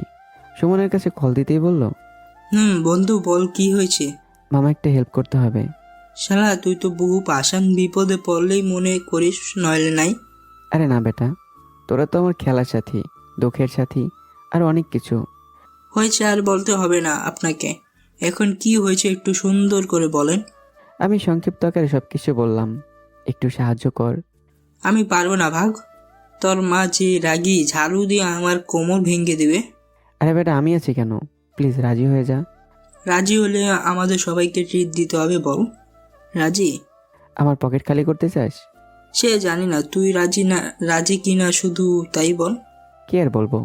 আচ্ছা ঠিক আছে, আমি রাজি, যা। এই না হলে আমার বন্ধু। সুমনের কল কেটে দিতেই ইভা বলল, চল নিচে যাই, আম্মু খাবারের জন্য ডেকে গেছে। চল। নিচে গিয়ে টেবিলের সামনে বসতেই ভারী একটা চেয়ার টেনে আমার পাশে বসলো। আমি বিষয়টাকে অত গুরুত্ব দিলাম না, তবে ইভা ইশারা করে বলল, ভালোই তো, প্রপোজ করেছে আজকে, আর আজকে পাশে বসে খাবার খাচ্ছে। এবার দিকে রাগী দৃষ্টিতে তাকালাম। চুপচাপ খাবার খা বলছি, নাহলে দেবো এক লাথি। খাবার খাচ্ছি আর আম্মুর সাথে টুকটাক কথা বলছি। তখন হঠাৎ করে মনে হলো কেউ যেন আমার পায়ের উপর পা রেখেছে। এটা বোঝার জন্য ফারিয়ার দিকে তাকালাম, আর ফারিয়া আমাকে দেখে দাঁত বের করে এমন হাসি দিল যেন আমি কোনো কিছুই বুঝিনি। আমি ফারিয়াকে ইশারা করে বললাম, চুপচাপ খাবার খাও, এমন করলে কিন্তু আমি ভাবির কাছে বিচার দেব। উল্টো ফারিয়া আমার কথা শুনে আমার পায়েরও জোরে কষতে লাগলো। আমাদের কাহিনী দেখে এবার নিচে তাকিয়ে আমাকে বলল, বাবা, ভালোই তো। খাবারের সময় যদি এমন ভালোবাসা পাওয়া যায়, এর থেকে আনন্দের জিনিস আর কি হতে পারে। আমি খাবারের মাঝেই পানি দিয়ে বললাম, এবার তোদের খাবার তোরা খা। এখন ওকে আমি বলিনি যে আমি ওকে পছন্দ করি কিনা। এর ভিতরে আমার পায়ে ঘষাঘষি শুরু করেছে। কোন ধরনের মেরে বাবা। আমি রুমে চলে যাচ্ছি, পেছন থেকে ভাবি বলল, কি হয়েছে ভাই তোমার, না খেয়ে যে চলে যাচ্ছ? ভাবির কথা শুনে আমি বললাম, আমার খিদে নেই ভাবি, আপনি আপনার বোনকে খাওয়ান, যত সব ফালতু মেয়ে। রুমে এসে একটু ঘুমানোর চেষ্টা করছি, তবে আজকে রাতে যা কিছুই করবো না কেন, এতে ভাই আমার খুব বেশ রেগে যাবে। বিছানায় শুয়ে কখন যে ঘুমিয়ে গেলাম বলতে পারি না। ঘুম ভাঙলো বুকের ওপর কোনো কিছু ভারী বস্তুর অনুভবে। চোখ মেলে তাকিয়ে দেখি ভারী আমাকে এমনভাবে জড়িয়ে ধরেছে যে আমি নড়তে পারছি না। আমি তোকে দেখে বেশ বোকাই হয়ে গেলাম। ভারী আমার রুমে আমাকে জড়িয়ে ধরে ঘুমাচ্ছে। যদি কেউ জানতে পারে ভাই আমি শেষ। ফারিয়াকে সরানোর চেষ্টা করছি, কিন্তু আমাকে এমনভাবে জড়িয়ে ধরেছে যে আমি ওকে ছাড়াতেই পারছি না। যদি আমার পরিবারে কেউ জানতে পারে না, আমার অবস্থা সিরিয়াস হয়ে যাবে। বলতে না বলতেই আমার নজর পড়লো দরজার সামনে। দরজার কাছে ভাইয়া ভাবি সহ আমার পরিবারের সবাই দাঁড়িয়ে আছে। সবাইকে এখানে দেখে আমি খুব ভয় পেয়ে গেলাম, যেখানে আমার কোনো দোষ ছিল না, আর আজকে সেখানে আমি দোষী হয়ে গেলাম। ভাবি এসে ফারিয়াকে টেনে আমার উপর থেকে তুললো। ফারিয়া ঘুম ঘুম চোখে বলল, কি হয়েছে আপু? ভাবি ঠাস করে ফারিয়ার গালে চড় দিয়ে বলল, তার সাহস কিভাবে হয় এখানে এসে ওকে জড়িয়ে ধরা? আজকে তুই বাসায় যা, আমি আম্মুকে সব কিছু বলছি। ভাবি ফারিয়াকে নিয়ে চলে যেতেই ভাই একটা লাঠি নিয়ে এসে আমাকে মারতে লাগলো। আমাকে মারতে দেখি ভাই এসে ভাইয়াকে থামিয়ে বলল, ভাইয়া, ওকে প্লিজ মারবেন না। আর এখানে ওর কোনো দোষ নেই, ও তো ঘুমিয়েছিল। ভাইয়া জানতো না যে ফারিয়া এসে ওকে জড়িয়ে ধরবে। ভাইয়া রেগে ইভাকে বলল, ওর সাথে থেকে থেকে তুইও ওর মতো হয়ে যাচ্ছিস।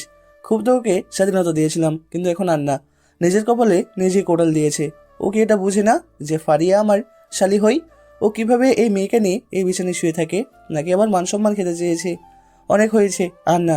আজ থেকে ও থালাবন্দি হয়ে থাকতে মন যা চাই তাই করবে না। এটা তো হতে পারে না।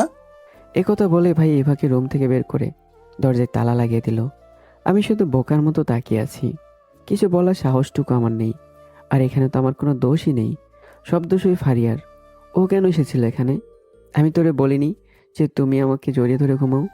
যেখানে আমি এখনো বলিনি যে আমি ওকে ভালোবাসি, সেখানেও চাইছে আমার কাছ থেকে জোর করে ভালোবাসা আদায় করে নিতে। ভাইয়া কোনো কিছু না জেনে আমাকে মারলো। আর এখানে কেউ বলবে না যে ফারিয়ার দোষ ছিল। ও তো আমার বুকের উপর শুয়েছিল, সবাই মনে করবে আমি ওকে নিয়ে আসছি। রুমে বসে বসে সব চিন্তা করছি, কিছুই ভালো লাগছে না। ভাইয়া দরজায় তালা লাগিয়ে দিছে যেন আমি বের হতে না পারি। রাতেই বা দরজা খুলে ভেতরে এসে বলল, কিরে, তখন ফারিয়া তোর রুমে কিভাবে আসছিল? নাকি তুই আসতে বলেছিলি? তোরে বলছে, আমি ওর এখানে আসতে বলছি। আমি ঘুমিয়েছিলাম, কখন যে ফারিয়া আমার রুমে এসে আমাকে জড়িয়ে ধরে ঘুমিয়েছিল বিশ্বাস কর আমি কিছু বুঝতেই পারিনি। আর আমি কিভাবে বলবো বল, যেখানে আমি ঘুমে মগ্ন ছিলাম। আমি তোর আগেই বলেছিলাম ফারিয়া মেয়েটা বেশি সুবিধার নয়। এখন তো আমার কথা তোর বিশ্বাস হয়েছে?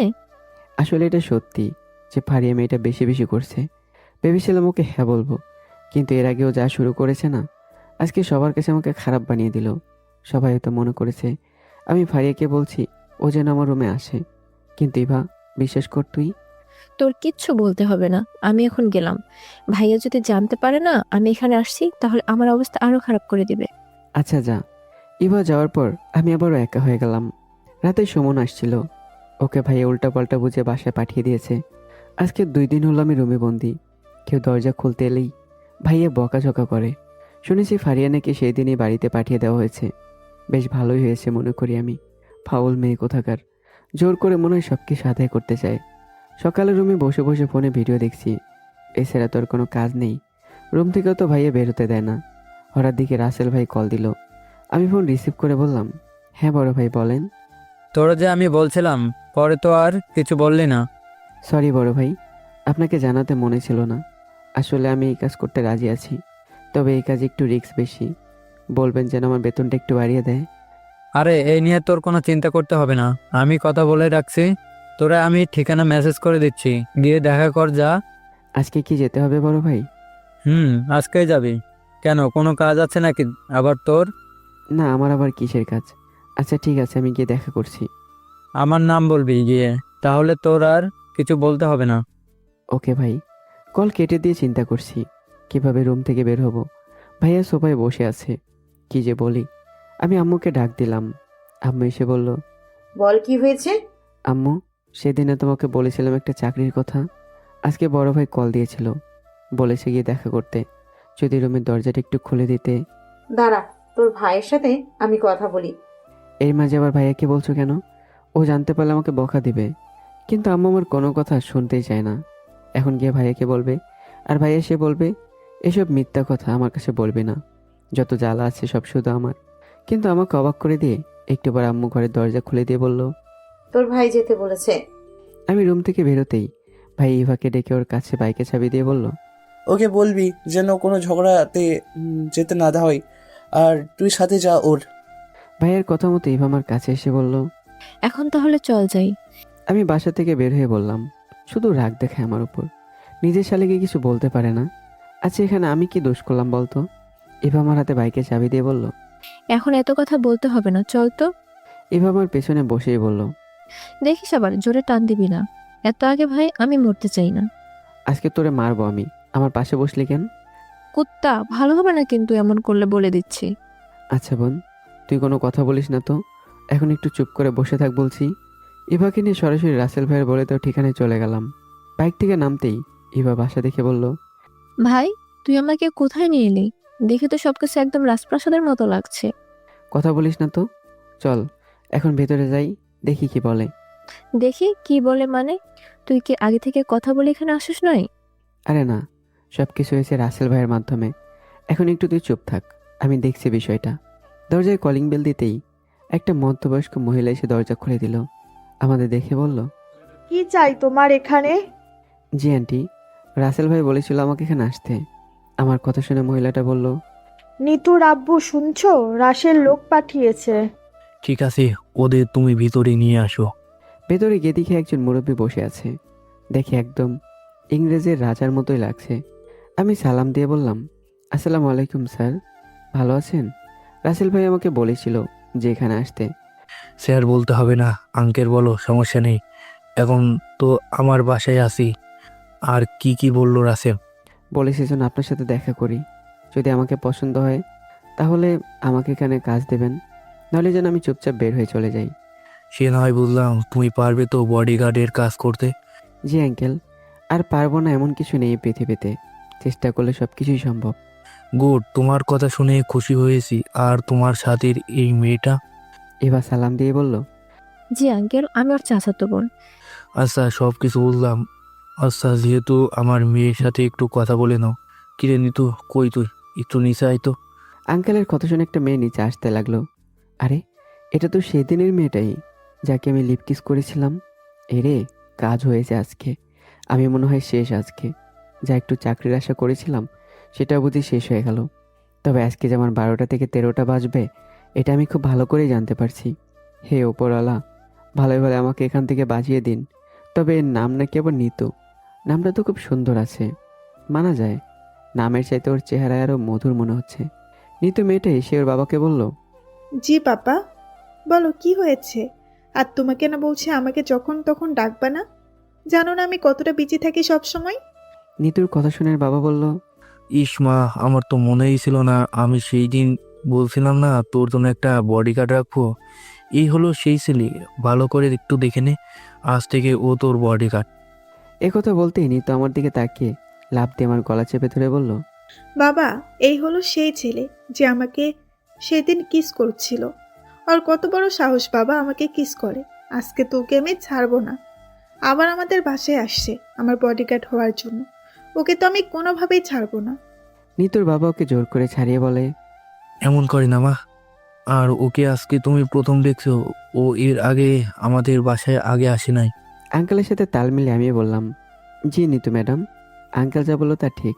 আজকে আপনি আমাকে প্রথম দেখেছেন। হয়তো এর আগে আমার মতো কাউকে আপনি দেখেছেন যাকে দেখতে আমার মতোই ছিল। আপনি জানেন ম্যাডাম, পৃথিবীতে দেখতে একদম হুবহু 5 থেকে 6 জন লোক থাকে যারা আমাদের মতো একদম হুবহু, তবে কোথাও না কোথাও একটু আলাদা। সেটা যদি আমরা খেয়াল করে দেখি তাহলে ঠিক ধরা যাবে। আমার কথা শুনে নিতু মাথায় হাত দিয়ে বলল, তাই নাকি বাবা? কিন্তু আমার তো মনে হচ্ছে এই ছেলেই ছিল। মা তুই উপরে যা, আমি ওর সাথে কথা বলছি। আর এটা সেই ছেলে না যার কথা তুই বললি। নিতু মাথায় হাত দিয়ে আমার দিকে তাকিয়ে উপরে চলে গেল। আমি মনে মনে হাসতে লাগলাম। যাক, তাহলে আমাকে চিনতে পারিনি। কতটা যে ভালো লাগছে তা বলার বাহিরে। তাহলে চাকরিটা হয়ে গেল আমার। নিতু যাওয়ার পর আঙ্কেল বলল, বাবা তেমন কিছু মনে করো না, আসলে ওর মাথায় হালকা একটু সমস্যা আছে, এজন্য তো বডিগার্ড রাখা যাতে ও বিপদে না পড়ে। জি আঙ্কেল, বুঝেছি আমি। তাহলে কালকে থেকে চলে আসবে। ওকে আঙ্কেল, এখন তাহলে আমি যাই। আচ্ছা যাও। আমি আর কিছু বললাম না, চুপচাপ বের হয়ে গেলাম। বাইরে আসতেই বা বলল, কিরে, এই মেয়েকে তুই আগে থেকে চিনতি? আরে হ্যাঁ, চিনতাম মানে? ওকেই তো সেদিন রাস্তায় লিপ কিস করছি। এবার চোখ বড় বড় করে ফেললো। কিন্তু দেখ, ও আমাকে চিনতে পারেনি। কতটা যে আমার ভালো লাগছে। যাক, শেষমেশ ধরা খাইনি। তুই তো দেখি বড় বাটপার হয়ে যাচ্ছিস দিন দিন। হ্যাঁ, তোরে বলেছে। এখন গাড়িতে উঠে বস, বাসায় যাই। তবে যাই বলিস, নিতু মেয়েটা কিন্তু সে। তাহলে তুই বিয়ে করে নে। ফালতু কথা একদম বলবি না কিন্তু। তাহলে বলিস কেন সেই? আচ্ছা ভাই, আমার ভুল হয়ে গেছে, এখন বাসায় চল। আঙ্কেল বললো মেয়েটার মাথায় নাকি সমস্যা আছে। এটা কি ঠিক নাকি বল রে? কি বলবো, এত সুন্দর একটা মেয়ের মাথায় সমস্যা? বিশ্বাস হচ্ছে না আমার। তোর এসব চিন্তা করে আমাদের কি? আমাদের যেই কাজ দেওয়া হয়েছে আমি সেই কাজ করি, এটাই ভালো। হুম। বাসায় যাওয়ার পর ভাবি আমাকে ডাক দিয়ে বলল, লাদেন, দাঁড়া তো একটু। জি ভাবি বলেন। ফারিয়া কি তোমাকে উল্টাপাল্টা কিছু বলেছিল? দেখেন ভাবি, আমি এই বিষয় নিয়ে কোনো কথা বলতে চাই না। আর বিশেষ করে আপনার বোন আমাকে প্রপোজ করেছিল, আমি হ্যাঁ বা না কিছুই বলিনি। তার আগেও আমার উপর অধিকার দেখানো শুরু করেছে। আজকেও একটা মেয়ে বলে ওকে কিছু বলিনি। নইলে আমি রুমে ঘুমিয়েছিলাম, ও কেন আমার রুমে যাবে? আমি কি আপনার বোনকে বলেছি যে তুমি আমার রুমে আসো? কিন্তু আপনার বোন আমার দুর্বলতার সুযোগ নিয়েছে। যাক, এসব কথা এখন বাদ দেই। ও একটা মেয়ে বলে ওকে কিছু বলেনি। আর বিশেষ করে ও আপনার বোন। না হলে গালের মাঝে 2-3টা দিতাম, তাহলে ঠিকই বুঝে যেত। আমি আমার বোনের পক্ষ থেকে সরি বলছি। থাক ভাবি, এখন আর সরি বলতে হবে না। যা হয়েছে তা বললে তো আর আসবে না। এই কথা বলে আমি রুমে চলে গেলাম। বিকেলে ছাদে বসে আছি। আম্মু এসে বলল, কি রে বাবা, কি বলিস? কি আর করবো আম্মু, বসে আছি। কিছু বলবে তুমি? চাকরির খবর কি? কিছু তো বললি না। কালকে সকালে যাব। যাক, এখন আমি তাহলে চিন্তামুক্ত হলাম। তোরে নিয়ে আমার একটু চিন্তা ছিল। এখন ভালো একটা মেয়ে দেখে বিয়ে করাতে পারলেই আমার সব দায়িত্ব শেষ। হয়েছে আম্মু, এই বিষয়ে তুমি আর কোনো কথা বলবা না। আম্মুর সাথে কিছুক্ষণ কথা বলে নিচে চলে গেলাম। খুব সকালে ঘুম থেকে উঠলাম। আজকে সকাল সকাল যেতে হবে, এজন্য রেডি হয়ে নিলাম। রেডি হয়ে রুম থেকে বেরোতে দেখি আম্মু মাত্র ঘুম থেকে উঠেছে। আমাকে দেখিয়ে বলল, কিরে, এত সকাল সকাল কি চলে যাবি নাকি? হ্যাঁ আম্মু, যেতে হবে। তা আমাকে কেমন লাগছে আম্মু? দেখে তো একদম হ্যান্ডসাম লাগছে। দাঁড়া, কিছু খেয়ে যা। আর আমাকে বলবি না তুই এত সকালে চলে যাবি। বাদ দাও আম্মু, আমি এখন গেলাম। আর নাস্তা আমি বাহির থেকে করে নেব, চিন্তা করো না। আম্মু আমাকে পেছন থেকে ডাকতে লাগলো, কিন্তু প্রথম দিন এতটা লেট করা যাবে না। বাসা থেকে বের হয়ে কিছুক্ষণের ভেতরে আঙ্কেলের বাসায় চলে গেলাম। সকাল সকাল আঙ্কেল আমাকে দেখে বলল, গুড গুড, আমি বলার আগেই তো তুমি চলে আসলে। আশা তো লাগবে আঙ্কেল, আজকে আমার চাকরির প্রথম দিন। এখন বলেন আমাকে কি করতে হবে? আমার মেয়ে একটু পরে কলেজে যাবে, যাও তুমি গিয়ে ওকে ডেকে তুলো। ওর রুমটা কোন দিকে? আঙ্কেল আমাকে রুম দেখিয়ে বলল, যাও গিয়ে দেখো কতক্ষণ দাঁড়িয়ে থাকতে হয়। আমি কিছু না বলে সরাসরি নিত্যর রুমে চলে গেলাম। গিয়ে দেখি উনি কোলবালি জড়িয়ে ধরে এমনভাবে ঘুমিয়ে আছে যেন মনে হচ্ছে হাজবেন্ড জড়িয়ে ধরে ঘুমিয়ে আছে। নিতুর ঘুমন্ত চেহারা দেখে আমি অবাক হয়ে গেলাম। সত্যি নিতুর সৌন্দর্যের তুলনা করা যাবে না। আর ঘুমন্ত অবস্থায় তাকে আরো বেশি সুন্দর লাগছে, যেটা বলার বাহিরে। ধুর, আমি এসব কি উল্টাপাল্টা চিন্তা করছি। আমি এখন ওনার বডিগার্ড। আমি যেটা করতে আসছি সেটাই করি আমি। আমি নিতুর হাত টেনে বললাম, উঠে পড়েন ম্যাডাম, সকাল হয়ে গেছে। কিন্তু ওনার কোনো রিয়াকশনই নেই। কি করি এখন? দিলাম জোরে এক ধাক্কা। ম্যাডাম, সকাল হয়ে গেছে। নিতু ম্যাডাম উল্টা কোলবালিশ ফেলে দিয়ে ঘুম ঘুম চোখে আমাকে টান দিয়ে বিছানায় ফেলে আমাকে জড়িয়ে ধরলো। আম্মু এত টাকাটাকি করছো কেন? এখনো তো সকাল হতে আরো অনেক সময় বাকি আছে। নিতু ম্যাডাম আমাকে জড়িয়ে ধরবে, এটা আমি কখনো ভাবিনি। কেন যে আমি ওনাকে ডাকতে এখানে আসতে গেলাম। উনি আমাকে এমনভাবে জড়িয়ে ধরেছে, ঠিক আগে যেমন কোলবালিশ জড়িয়ে ধরেছিল। ম্যাডাম, আমাকে ছাড়েন প্লিজ, আমি আপনাকে ডাকতে এসেছি, আর আপনি আমাকে জড়িয়ে ধরলেন। নিতু ম্যাডাম চোখ খুলে আমাকে দেখে আমার মাথায় হাত দিয়ে বলল, ওহে আমার প্রিয় স্বামী, আপনি আমাকে ডাকতে কখন আসলেন? আমাকে আপনি আগে বলবেন না যে আপনি আমাকে নিতে এখানে আসছেন? আমি কি আপনার স্বামী নাকি ম্যাডাম? আমি আপনার বডিগার্ড। আপনি কি ভুলে গেছেন কালকে আমি আসছিলাম আপনাদের বাসায়? এই কথা শুনে নিতু ম্যাডাম আমাকে ছেড়ে দিতে আমি উঠে গেলাম। আর সাথে সাথে উনিও চোখ লাল করে আমার দিকে তাকিয়ে বলল, তোর এত বড় সাহস কিভাবে হয় আমার রুমে আসার? আর এই অনুমতি তোরে কে দিল? ম্যাডাম আমি তো গুলামের বাচ্চা, চুপচাপ এখানে নিয়ে আমার রুমের সামনে গিয়ে দাঁড়া। একদম আমাকে বিরক্ত করবি না। জি ম্যাডাম। আমি রুমের বাইরে গিয়ে দাঁড়িয়ে আছি। নিতু ম্যাডাম যে আমাকে এসব বলবে আমার ধারণাই ছিল না। উনি আমাকে গোলামের বাচ্চা বলল, যেটা আমি মেনে নিতে পারলাম না। আমি চুপচাপ দাঁড়িয়ে আছি, কিন্তু ওনার আসার কোনো খোঁজ খবর নেই। একটু পরে উনি রুম থেকে বের হয়ে আমাকে দেখে বলল, কি রে, তুই কে আবার? আমার রুমের সামনে কি করিস? নিতু ম্যাডামের এই কথা শুনে আমি বোকা বনে গেলাম। একটু আগে উনি আমাকে থাপ্পড় দিলেন, এখন আবার বলছেন আমি কে? কেমনটা লাগে কন? মন চাইতেছে ওর মাথা ফাটাই আমি। কি রে, কি হলো? কিছু বলিস না কেন? এভাবে বলদের মতো আমার রুমের সামনে দাঁড়িয়ে আছিস কেন? ম্যাডাম আমি তো আপনার বডিগার্ড। কেন, আমাকে কি আপনি চিনতে পারেননি? ও হ্যাঁ, মনে পড়েছে। কিন্তু তোরে তো আমার চেনা চেনা লাগছে। আগে কোথায় যেন তোরে আমি দেখছি। এই মেয়ের মাথায় আসলে সমস্যা আছে। কত পাগল দেখেছি, কিন্তু ওর মতো পাগল কোথাও দেখিনি। আঙ্কেল ঠিকই বলেছিল, ওর মাথায় সমস্যা আছে। আমি শুধু বললাম, ম্যাডাম নিচে চলেন, আমাদের দেরি হয়ে যাচ্ছে। আর আপনাকে আমি ঘুম থেকে দেখে তুলেছি। আপনি সকাল সকাল আমাকে গোলামের বাচ্চা বললেন, আবার আমাকে থাপ্পড়ও দিলেন, আবার এখন বলেন আপনার কোনো কিছু মনে নেই। নীতি ম্যাডাম আমার হাত ধরে বলল, চল আমার রুমে। রুমে যাওয়ার পর উনি হঠাৎ কান্না করতে করতে বলল, আমি আগে অনেক ভালো ছিলাম, সবকিছু আমার মনে থাকতো, সবাইকে আমি চিনতাম, একদম স্বাভাবিক সুস্থ মানুষ যেমন থাকে ঠিক তেমন ছিলাম। তবে হঠাৎ করে আমার কি যে হলো আমি কিছুই জানি না। মাঝে মাঝে বাবা বলে আমার মাথায় সমস্যা আছে, নইলে কি আমি সবকিছু এত তাড়াতাড়ি ভুলে যাই? আবার কাকে কি বলি আমি নিজেও বলতে পারি না। এখন আমি তোর সাথে কথা বলছি, পরে আবার এসব আমার মনে থাকবে না। তুই তো আমার বডিগার্ড আজ থেকে। শুধু একটা অনুরোধ রাখবো আমি তোর কাছে, আমাকে বিপদ থেকে রক্ষা করিস। আমি মাঝে মাঝে পাগলের মতো আচরণ করি, কিন্তু আমি ভালো হতে চাই। আর এসব ভালো লাগে না আমার। একটু আগে তোরে আমি মারলাম, অথচ আমি কিছু বলতে পারি না। হঠাৎ আমার নজর গেল দরজার কাছে। দরজার কাছে আঙ্কেল দাঁড়িয়ে দাঁড়িয়ে সব কিছু শুনছে। আমি মাত্র আজকে এখানে আসছি, কিন্তু আমি এখন কি করব? তবে আমাকে যে কাজ দেওয়া হয়েছে আমি শুধু সেটাই করব। আমি নিতু ম্যাডামের হাত চেপে ধরে বললাম, ম্যাডাম আপনি কোনো কিছু চিন্তা করবেন না। আমি আপনার বডিগার্ড, মানে আমি সবসময় আপনার পাশে আছি। একদম চিন্তা করবেন না। আমাকে কিছু না বলে নিতু ম্যাডাম রুম থেকে চুপচাপ বের হয়ে গেল। আমার জীবন আমি কত রকমের পাগল দেখেছি, কিন্তু এর মতো পাগল আমি এর আগে কখনোই দেখিনি। একসময় কান্না করে, আবার একসময় হাসে। না জানি আবার কোন দিন আমাকে মারতে চলে আসে। যাক, এসব আমি বাদ দেই। এখন নিচে গিয়ে দেখি উনি কী করছেন। নিচে গিয়ে দেখি ওনারা সবাই মিলে নাস্তা করছেন। আমাকে দেখে আঙ্কেল বলল, বসো, এখানে কিছু খেয়ে নাও। কিন্তু আঙ্কেলের কথা শুনে নিতু বলল, না বাবা, ও এখানে বসতে পারবে না। সেদিন রাস্তায় আমার সাথে ঝগড়া করেছে, আবার আমাকে লিপ কিস করেছে। ওকে তো আমার দেখার আছে। মনে মনে ভাবলাম, এই মেয়ের নাকি কোনো কিছু মনে থাকে না। এখন তো দেখি সব কিছু মনে আছে ওর। কি বলবো, ও পাগল নাকি আমি পাগল? আমি হাসি দিয়ে বললাম, আঙ্কেল আমি বাসা থেকে খেয়ে আসছি, সমস্যা নেই, আপনারা নাস্তা করেন। নিতু ম্যাডামের খাবার শেষ হতে উনি বলল, বাবা তাহলে আমি গেলাম। আর আমার জন্য কোনো চিন্তা করতে হবে না বাবা, আমি তো ভালো হয়ে গেছি। আঙ্কেল আমাকে ডেকে গাড়ির চাবি দিয়ে বলল, গাড়ি চালাতে তো পারো নাকি? হ্যাঁ পারি, কিন্তু এই জন্য আলাদা টাকা দিব আমি। আর এই নাও ওর চাবি, এখন যাও। আর যদি কোনো বড় ধরনের ঝামেলা হয় সাথে সাথে আমাকে জানাবে, ঠিক আছে? Okay uncle.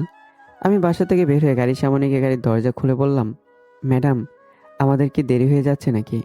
নীতি ম্যাডাম চোখে চশমা পরে বলল, না, দেরি হচ্ছে না, এখন তুই তাড়াতাড়ি চল। ওকে ম্যাডাম, আপনি বসেন, আমি গাড়ি চালাচ্ছি। আমি গাড়ি চালাতে লাগলাম। আর নীতি ম্যাডাম বসে বসে একাই হাসাহাসি করছে, আবার মাঝে মাঝে মন খারাপ করে যেন বসেও থাকছে। আমি ভার্সিটির সামনে গাড়ি রাখতেই নীতি ম্যাডাম আমাকে একা রেখে ভেতরে চলে যাচ্ছে। ধুর, কি বিপদেই না পড়লাম। উনি আমাকে একা রেখে ভেতরে চলে যাচ্ছে, কি যে করি আমি। ও হ্যাঁ, আঙ্কেল তো বলেছিল আমি যেন ওকে আড়াল থেকে ফলো করি। আমাকে যেটা বলা হয়েছিল আমি সেটাই করি, এটাই আমার পক্ষে বেশ ভালো হবে। 1 ঘন্টার মতো আমি বাইরে দাঁড়িয়ে ওনার ওপর নজরদারি করছি। হঠাৎ করে নিতু ম্যাডাম আমাকে ডেকে বলল, এই ছেলে, এদিকে আয় তো। ওনার সাথে অনেকগুলো বান্ধবী দাঁড়িয়ে আছে, যাবো কি যাবো না তাই চিন্তা করছি। না যাই, বরং দেখি উনি কি বলে। আমি নিতু ম্যাডামের সামনে যেতেই আমার হাত জড়িয়ে ধরে বলল, দেখ তো, আমাদের খুব মানিয়েছে না? তোরা জানিস তোদের দুলাভাইয়ের সাথে আমার 5 বছরের সম্পর্ক। খুব খুব ভালোবাসি ওকে আমি। আমি মনে মনে ভাবছি এখান থেকে কিভাবে বাঁচা যায়। একসময় বলে বয়ফ্রেন্ড, আরেক সময় বলে হাজব্যান্ড, না জানি কোন দিন বলে যে আমি ওনাকে খুন করতে ওনার পিছনে ঘুরে বেড়াচ্ছি। আমার এখনও সময় আছে চাকরি ছেড়ে দেওয়ার। এই চাকরি করলে আমার মান সম্মান সব কিছু হারাবো। আজকের দিনটা শেষ হতেই ভালোই ভালোই বলবো, আঙ্কেল আমি এই চাকরি করব না। আপনার মেয়ে তো একটা পাগল, ওর সাথে থেকে আমিও পরে পাগল হয়ে যাব। আমি নিতু ম্যাডামের হাত ছাড়িয়ে বললাম, ম্যাডাম আমাদের এখন যেতে হবে, চলেন প্লিজ। নিতু ম্যাডাম আমার গাল টেনে বলল, আমাকে এত সম্মান করতে বলছি তোমাকে? এতটা ভালোবাসো আমাকে তুমি? এই জন্য কি ম্যাডাম বলা লাগে? তোমার মুখ থেকে ম্যাডাম শুনতে আমার বুঝি খারাপ লাগে না? তুমি বলো। আচ্ছা ঠিক আছে বাবা, ম্যাডাম বলবো না, এখন চলেন। আজকে আমার বান্ধবীর জন্মদিন, তাই আজকে আমরা সবাই মিলে পার্টি করব। তুমি বাসায় যাও। সরি ম্যাডাম, আপনাকে রেখে যাওয়া যাবে না। নিতু ম্যাডামের এক বান্ধবী এসে বলল, তরেও যেতে বলছে না, এখন বাসায় যা চুপচাপ। ওনাকে কোলে তুলে নেওয়ার, এমনকি কেউ যদি ওনার গায়ে হাত পর্যন্ত দেয় তাকেও মেরে ফেলার আমার অনুমতি আছে। এখানে আপনি কে বলার ওনাকে কোলে তুলে নেওয়ার? এমনকি যদি ওনার গায়ে কেউ হাত পর্যন্ত দেয় তাকে মারারও অনুমতি আছে আমার। এখানে আপনি কে কি বলার? হ্যাঁ, যেখানে আমি ওনার বডিগার্ড। আমার কথা শুনে মেয়েটা কিছু হলেও বুঝতে পারলো আর বলল, আচ্ছা সরি। আর আসলেই হয়েছে কি, আমরা 4 বান্ধবী স্কুল থেকে পড়াশোনা করে একসাথে এখানে আসা। ওর মাথায় একটু সমস্যা আছে আমি জানি, কিন্তু আজকে একজনের জন্মদিন, ওকে তো যেতেই হবে। ঠিক আছে যাবে, তবে আমাকেও সাথে যেতে হবে। আমি শুধু ওর দিকে নজর রাখবো, আর কিছু না। আচ্ছা ঠিক আছে চল, তবে একদম আমাদের বিরক্ত করবি না। আচ্ছা ঠিক আছে। গাড়িতে করে তো সবাইকে একটা বাসার সামনে নামিয়ে দিলাম। ভেতরে যাওয়ার পর আমার হাতে একটা মেয়ে একটা বোতল দিয়ে বলল, তুই ওপরে গিয়ে বস, যদি ইচ্ছে হয় তাহলে খাবি, না হলে থাক। আমি চুপচাপ উপরে চলে গেলাম। আমি শুধু নিত্য ম্যাডামের দিকে নজর রাখছি। ওরা প্রথমে কেক কাটলো, পরেরগুলো না বলাই ভালো। গান ছেড়ে ইচ্ছে মতো সবাই নাচানাচি করছে, আর এদিকে বোতলের ভিতরে কিসের পানি না কি যেন ওগুলো খাচ্ছে। আমি শুধু তাকিয়ে তাকিয়ে দেখছি।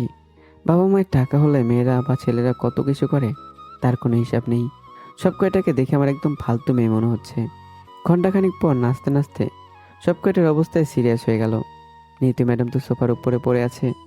যাই, এখন মানে এখান থেকে কোনোভাবে সরতে পারলেই হলো। নীতি ম্যাডামকে কোলে নিতেই উনি আমার গলা জড়িয়ে ধরে আমার গালে চুমু দিয়ে বলল, বাবু, আজকে কিন্তু সব কিছু হবে। তোমাকে যে কতটা কিউট লাগছে বলার বাহিরে। আমি নিতুকে কোলে নিয়ে চলে যাচ্ছি।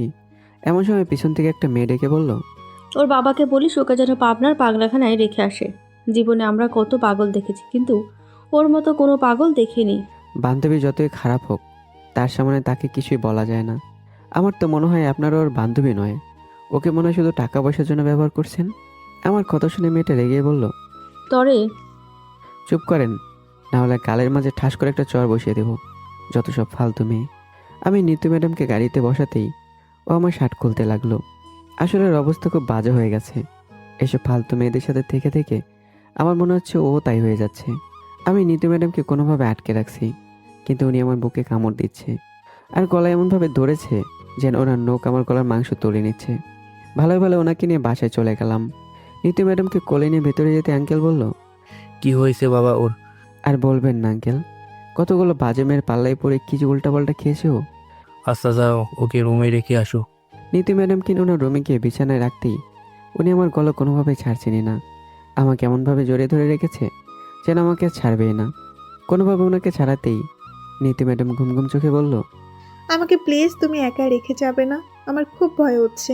আমাকে একটু জড়িয়ে ধরো না তুমি, প্লিজ। আমাকে ছেড়ে যাবে না, তোমাকে ছাড়া আমি থাকতে পারবো না। আমার কাছে আসো প্লিজ, আমাকে একটু জড়িয়ে ধরো। নীতু ম্যাডামের কথাগুলো শুনে আমি দাঁড়িয়ে গেলাম। কি করব আমি? ওনার দিকে তাকালে আমার মায়া লাগে, একেবারে ওনার চোখের মায়ে পড়ে যাই। আমি আর পিছনে না তাকিয়ে নিচে চলে গেলাম। নিচে যেতে আঙ্কেল বলল, তা কি খবর তোমার? আমার কথা আর বলবেন না, আপনার মেয়েকে সামলাতে আমার অবস্থা সিরিয়াস হয়ে গেছে। দেখেন আমার ঘাড়ের অবস্থা কি করেছে। ভেবেছিলাম এই চাকরিটা একটু করব, কিন্তু আঙ্কেল আমার দ্বারাও হবে না এটা। আপনার মেয়ে আমাকে খুব প্যারা দেয়। একদিনেই যদি আমার অবস্থা এমন করে, তাহলে বাকি দিনগুলো আমার কি অবস্থা করবে? আমি পারবো না আঙ্কেল, আমার দ্বারা এসব কাজ হবে না। আমার কথা শুনে আঙ্কেল বলল, বসো এখানে। আমি সোফায় বসে বললাম, বলেন। এত আগে অনেক ছেলে দেখেছি আমি, ওরা এসেই নিতুর ভয়ে চলে গেছে। এখন তুমি একমাত্র আমার শেষ ভরসা। তুমি চলে গেলে আমার মেয়েকে আমি কিভাবে দেখবো বলো? তোমার যত টাকা লাগে আমি দিব, তাও প্লিজ দেও না। দেখেন আঙ্কেল, আমি চেয়েছিলাম এই চাকরিটা করতে, কিন্তু প্লিজ বাবা, আমি তোমার কাছে অনুরোধ করে বলছি, তুমি একমাত্র আমার শেষ ভরসা। আচ্ছা আপনার মেয়েকে ভালো ডাক্তার দেখাতে পারেন না? বাবা ডাক্তার কি আর কম দেখিয়েছি, কিন্তু কেউ আর ওকে ভালো করতে পারে না। এখন সবাই বলে ওকে পাগল, আপনায় রেখে আসতে। আমার একটা মেয়ে বাবা, ওকে কিভাবে? আচ্ছা ঠিক আছে আঙ্কেল, আমার একজন চেনা জানা পরিচিত ডাক্তার আছে, আমি কথা বলে দেখব। আঙ্কেল একটা চেকে সাইন করে বলল, তোমার যদি টাকার দরকার হয় যত টাকা লাগে সরে বসিয়ে নাও। এরপরেও আমার রিকোয়েস্ট তুমি রাখো প্লিজ, চাকরি ছেড়ে। থাক আঙ্কেল, আর বলতে হবে না, আমি এখন বাসায় যাই। কালকে আসবে তো? হ্যাঁ আসতে তো হবেই, এছাড়া তোর কোনো উপায় নেই। আঙ্কেলের সাথে আরও কিছু কথা বলেই বাসায় চলে গেলাম। বাসায় গিয়ে গোসল করে রুম থেকে বেরোতেই আম্মু এসে বলল, কিরে, তোর ঘাড়ে এটা কিসের দাগ? আর বলো না আম্মু, যার বডিগার্ড আমি সেই অবস্থা করেছে। আধা পাগল একটা মেয়ে, এত কিছু বোঝে না, মন যা চায় তাই করে। দেখ, চাকরি ভালো হলে করবি, নইলে ছেড়ে দে। হ্যাঁ আম্মু, আপনার বলতে হবে না এই কথা। এবার কই আম্মু? গিয়ে দেখ, হয়তো রুমে আছে। আমি এবার রুমে গিয়ে দেখি এবার শুয়ে শুয়ে কার সাথে যেন কথা বলছে। আমি চুপচাপ ওর পাশে বসলাম। আমাকে ওর পাশে বসতে দেখে বলল, কি রে, তুই এখানে কি করিস? আমি কি করি মানে? তুই কার সাথে এতক্ষণ কথা বললি? আমি যার সাথে কথা বলি তাতে তোর কি? হ্যাঁ, তাই তো, আমার কি? চল রেস্টুরেন্টে যাই, কিছু খেয়ে আসি। আমার কাছে কিন্তু টাকা নাই ভাই, তুই খাওয়াবি। আগে আয় তো। না, পরে তুই বলবি আমাকে বিল দিতে। মাথার চুল কিন্তু টেনে ছিঁড়ে ফেলবি ভাই এত কথা বললে। এখন চুপচাপ চল। ইভাকে নিয়ে সরাসরি রেস্টুরেন্টে চলে গেলাম। দুই ভাই বোন মিলে মাত্র খেতে বসলাম, এর মাঝে পিছনের এক টেবিলের দিকে নজর গেল। ইভা দেখ তো, এটা ফারিয়া না? ইভা পিছনের টেবিলে তাকিয়ে বলল, আরে এটা তো ফারিয়া, ও আবার নতুন ছেলে নিয়ে এখানে আসছে। আমি তোরে কি বলছিলাম যে এই মেয়ে বেশি সুবিধার না। চল গিয়ে কথা বলি। আমি যাব না ভাই, তুই যা। আরে বোন চল না। ইভাকে নিয়ে ফারিয়ার সামনে গেলাম। কি অবস্থা ম্যাডাম, নতুন মুরগি খুঁজে পেয়েছেন নাকি? ফারিয়া তো আমাদের দেখে চোখ বড় বড় করে বলল। আপনারা এখানে? ফারিয়ার কথা শুনে আমি ছেলেটাকে বললাম, ভাই তুমি এখন বাসায় যাও, ঠিক আছে? পরে ওর সাথে কথা বলো, আর যদি বলো যাব না, তাহলে গালের ওপর দুইটা ঠাটিয়ে দেব, তখন মজা বুঝবে। আমার কথা শুনে ছেলেটা চুপচাপ চলে গেল। আমি আর ইভা ওর পাশে বসলাম। ফারিয়াকে বললাম, একটা মেয়ে হয়ে কয়জনের সাথে প্রেম করেন? কয়জনের সাথে প্রেম করি মানে? আমি ফারিয়ার হাত থেকে ফোনটা নিয়ে এবার হাতে দিয়ে বললাম, এটা একটু চেক করতো। ফারিয়া রাগ দেখিয়ে বলল, ভালো হচ্ছে না কিন্তু বলে দিলাম। কি ভালো হচ্ছে না? হ্যাঁ, তোর কি এটা মনে ছিল না যে আমাকে জড়িয়ে ধরে ঘুমালে আমার পরিবারের মানুষ আমাকে সন্দেহ করবে? ও এখন ভালো মানুষ সাজা হচ্ছে। ইভা ফারিয়ার হাতে ফোনটা দিয়ে বলল, আয় হায়, এই মেয়ে তো পুরো 12 ভাতারি, মেসেঞ্জারে শুধু ছেলে আর ছেলে। এবার কথা শুনে আমি বললাম, কি বলবো বল? ভাবির বোন বলে কিছু বললাম না, বললে পরে ভাবি বলবে আমার বোনকে তুমি কি বলেছিলে। থাক বাদ দে, এ মেয়ে যা ইচ্ছা তাই করুক। চল আমরা যার জন্য আসলাম সেই কাজ করে চলে যাই। টেবিল থেকে উঠতে ফারিয়া বলল, আমি যাদের সাথে প্রেম করি এগুলো তো টাইম পাস, তবে আপনি ছিলেন। আমি কিছু বলার আগে এবার এগিয়ে বলল, মাথায় যা চুল আছে সব টেনে ছিঁড়ে ফেলবো কিন্তু আমার ভাইয়ের নাম মুখে নিলে। তখন কি বলেছিলি আমি যেমন ভালোবাসাকে সম্মান করি তেমন ভালোবাসার মানুষকে সম্মান করি? ফালতু মেয়ে। বাধ্য হতে ইভা, চল এখন। আর ওরে বল খাবারের বিল দিতে হবে না, আমি বিল দিয়ে দেব। যতই হোক আমার ভাবির ছোট বোন তো। ফারিয়ার কোনো কথা বলছে না, চুপচাপ বসে আছে। আসলে মানুষের অনেক রূপ আছে যেগুলো আমাদের আজও অজানা। ফারিয়াকে বাইরে থেকে যতটা ভালো দেখা যায় তার ভেতরে কি আর বলবো। রেস্টুরেন্ট থেকে বের হতে ইভা বলল, কিরে ভাই, আমি তখন তোরে কি বলছিলাম? আরে বাদ দে তো, ও চরিত্র ভালো না এটাই বড় কথা। এটা বলতে না বলতেই নিতুর বাবা আমাকে কল দিল। এই সময় আবার উনি আমাকে কল দিলেন কেন এটাই তো বুঝতে পারছি না। ফোন রিসিভ করলাম। হ্যাঁ আঙ্কেল বলেন, কি হয়েছে? বাবা তুমি কোথায় আছো? তুমি যেখানে থাকো না কেন প্লিজ আমাদের বাসায় একটু আসো। আমার মেয়ে পাগলামো শুধু করছে। আঙ্কেল আমি তোমার বোন কিনে এক জায়গায় এসেছি, এখন তো আসতে পারবো না। আমার কথা শুনে আঙ্কেল কান্না করে বলল, বাবা আমার এই একটা মেয়ে, আজকে ও খুব পাগলামো করছে, রুমের দরজা লাগিয়ে নিজেকে নিজে মারছে আর কান্না করছে। কি করব বাবা তুমি বলো? আমি বাবা হয়ে শুধু দাঁড়িয়ে দাঁড়িয়ে দেখছি। আমি কল কেটে দিলাম। এবার তুই এখন বাসায় যা, আমাকে আবার ওই মেয়ের কাছে যেতে হবে। ও নাকি আবার পাগলামো শুরু করছে। তোর কাজ তো এখন শেষ। প্লিজ বোন আমার, তুই বাসায় যা, আমি আসছি। আমি একটা রিক্সা নিয়ে সরাসরি নিতুদের বাসার সামনে চলে গেলাম। ভিতরে গিয়ে সিঁড়ি বেয়ে উপরে উঠলাম। ওপর থেকে কান্নার আওয়াজ বেশি আসছে। নিতুর রুমে জানালার পাশে দাঁড়িয়ে দেখি ও নিজের শরীরে নিজে আঘাত করছে আর বলছে, আমি আর বাঁচতে চাই না, আমাকে মেরে ফেলো তোমরা। আঙ্কেল আমাকে দেখে আমার হাত চেপে ধরে বলল, আমি এখন কি করব তুমি বলো? আমি তাড়াতাড়ি দরজা ভেঙে ভিতরে চলে গেলাম। আমাকে দেখে নিতু বলল, এই, আপনি আমার কাছে আসবেন না। আর আপনি কে যে আমাকে না বলে আপনি ভেতরে ঢুকলেন? আমি সরাসরি নিতুর হাত ধরে ওকে আটকে বললাম, কেন তুমি ভুলে গেছো? সেই দিন না বললে আমি তোমার হাজব্যান্ড?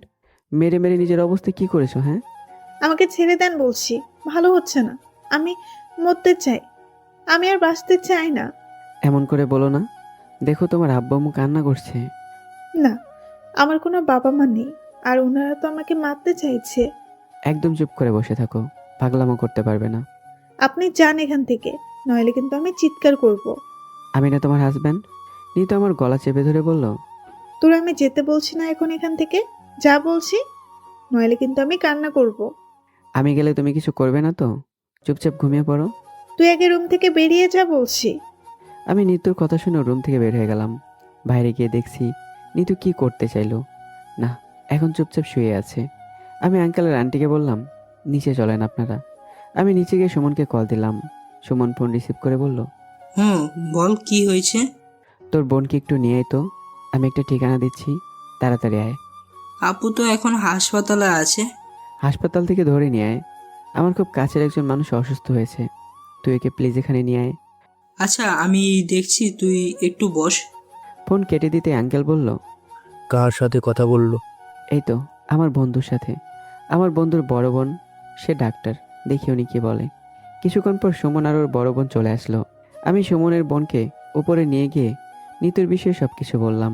আপু আমাকে বাইরে রেখে উনি ভেতরে গেলেন। কিছুক্ষণ পরে এসে আমার কাছে বললেন, লাদেন, ওর অবস্থা তো মারাত্মক খারাপ। সেই জন্য তো তোমায় এখানে নিয়ে আসছি। এখন বলো, ও কি ভালো হবে না? কি বিষয় বলতো, একটা অচেনা মেয়ের জন্য এত কিছু করা? ধুর আপু, তেমন কিছু না, তবে আমি ওর বডিগার্ডের চাকরি করি। চাকরিটা তো বড় কিছু না, বড় কথা হলো যেন সুস্থ হয়। নিচে চল, আমি তোরে সবকিছু বলছি।